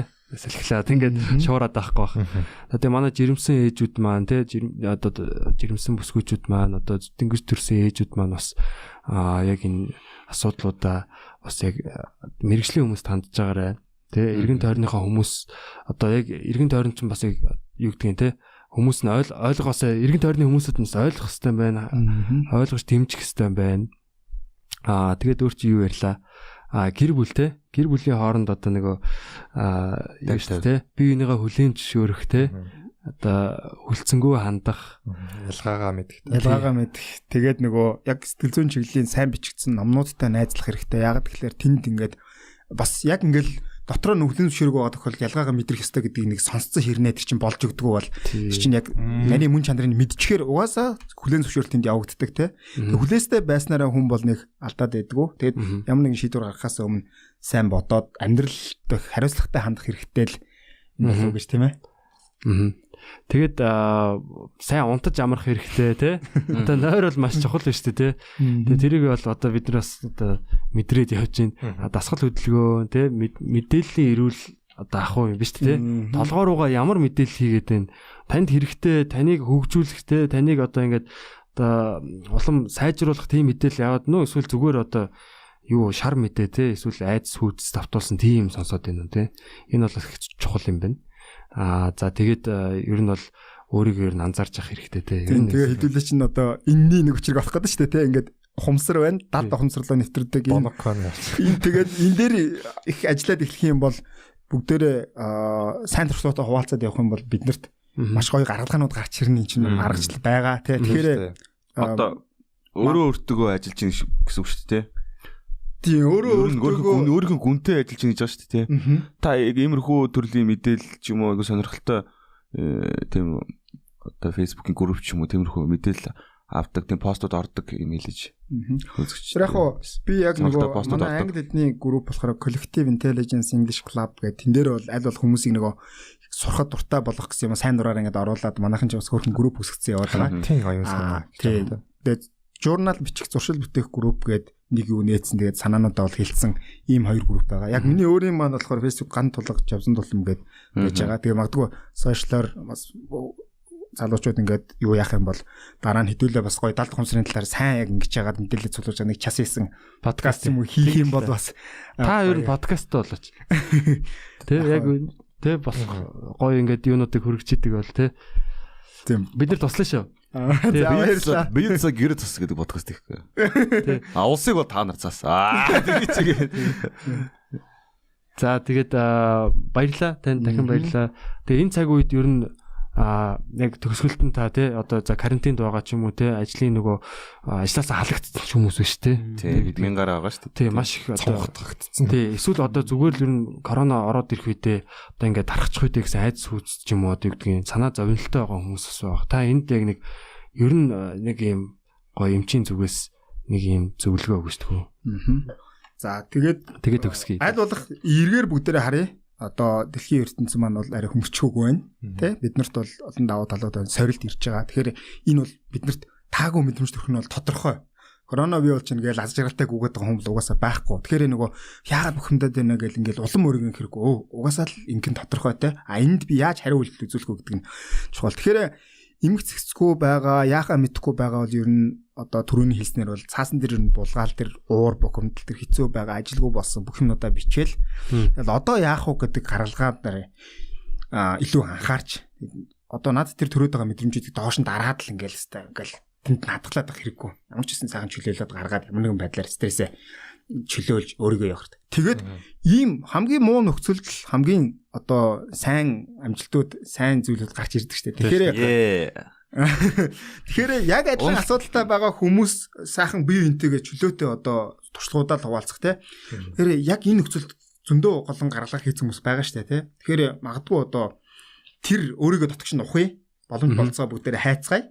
Тэ бүгдээрээ их олон хүмүүс бүх зүйл сайхан болно гэдгийг тархитлагондоо бий болгож чадах юм бол угаасаа асуудал аянда цаг сайхан болно. Энэний төлөө бүгдээр бол яах нь эрүүл мэнд номер 1 тэгээ гэр бүл тэ энэ явганд чадах бүхнээ л хийцгээ бие биентэйг одоо хэмлэлдэж бие биенийг үгүйсгэх биш хүлээцтэй байж тэгэл зүтгэн штэ тэ тэгээд магадгүй би өөрийнхөө асуудлыг шийдэх нэг ажлын байр нэг хүний шигсэн ажлын байрыг бий болгож ивэл гэл явах юм бол зөндөө олон хөлбөрөд гарч ирэх боломжтой. Энэ хугацааг ашиглаад ном сонин унших хэл усаа сайжруулах ногоо модоо тарих. За баярлалаа. Тэгээд ганц толгойн эмчтэй бас ажлын өндөр амжилт хүсье. Тэгээд сэтгцэн эрүүл мэндийн үндэсний төвийн хамт олондоо бас баярлалаа. Тэгээд цаашд бол энэ бол маш их яригдах сэдв байна те. Улам одоо нэг ард иргэдийн энэ талаар одоо нэг мэдлэг ойлголтыг бол улам батжуулах, ойлгуулах тэр ажил бол маш их байгаа юм шиг надад санагдлаа л та. Зүгээр саяны ярианаас бол та ингээл хэдүүл 7-гоод өнгөрлөө шүү дээ. Шүргээл өнгөрлөө тий. Тэгээд цаашдаа дахин манай подкастэнд ирж оролцохыг урьж байна. Баярлалаа. Тий, тэгээд таныг подкасттай болоход хүртэл манай Podcast Solution гэдэг нэг компаниас тусланаа.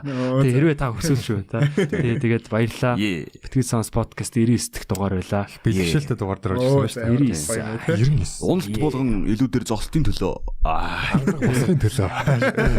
Би босноо. За баярлалаа. За манайхаа битгий сонс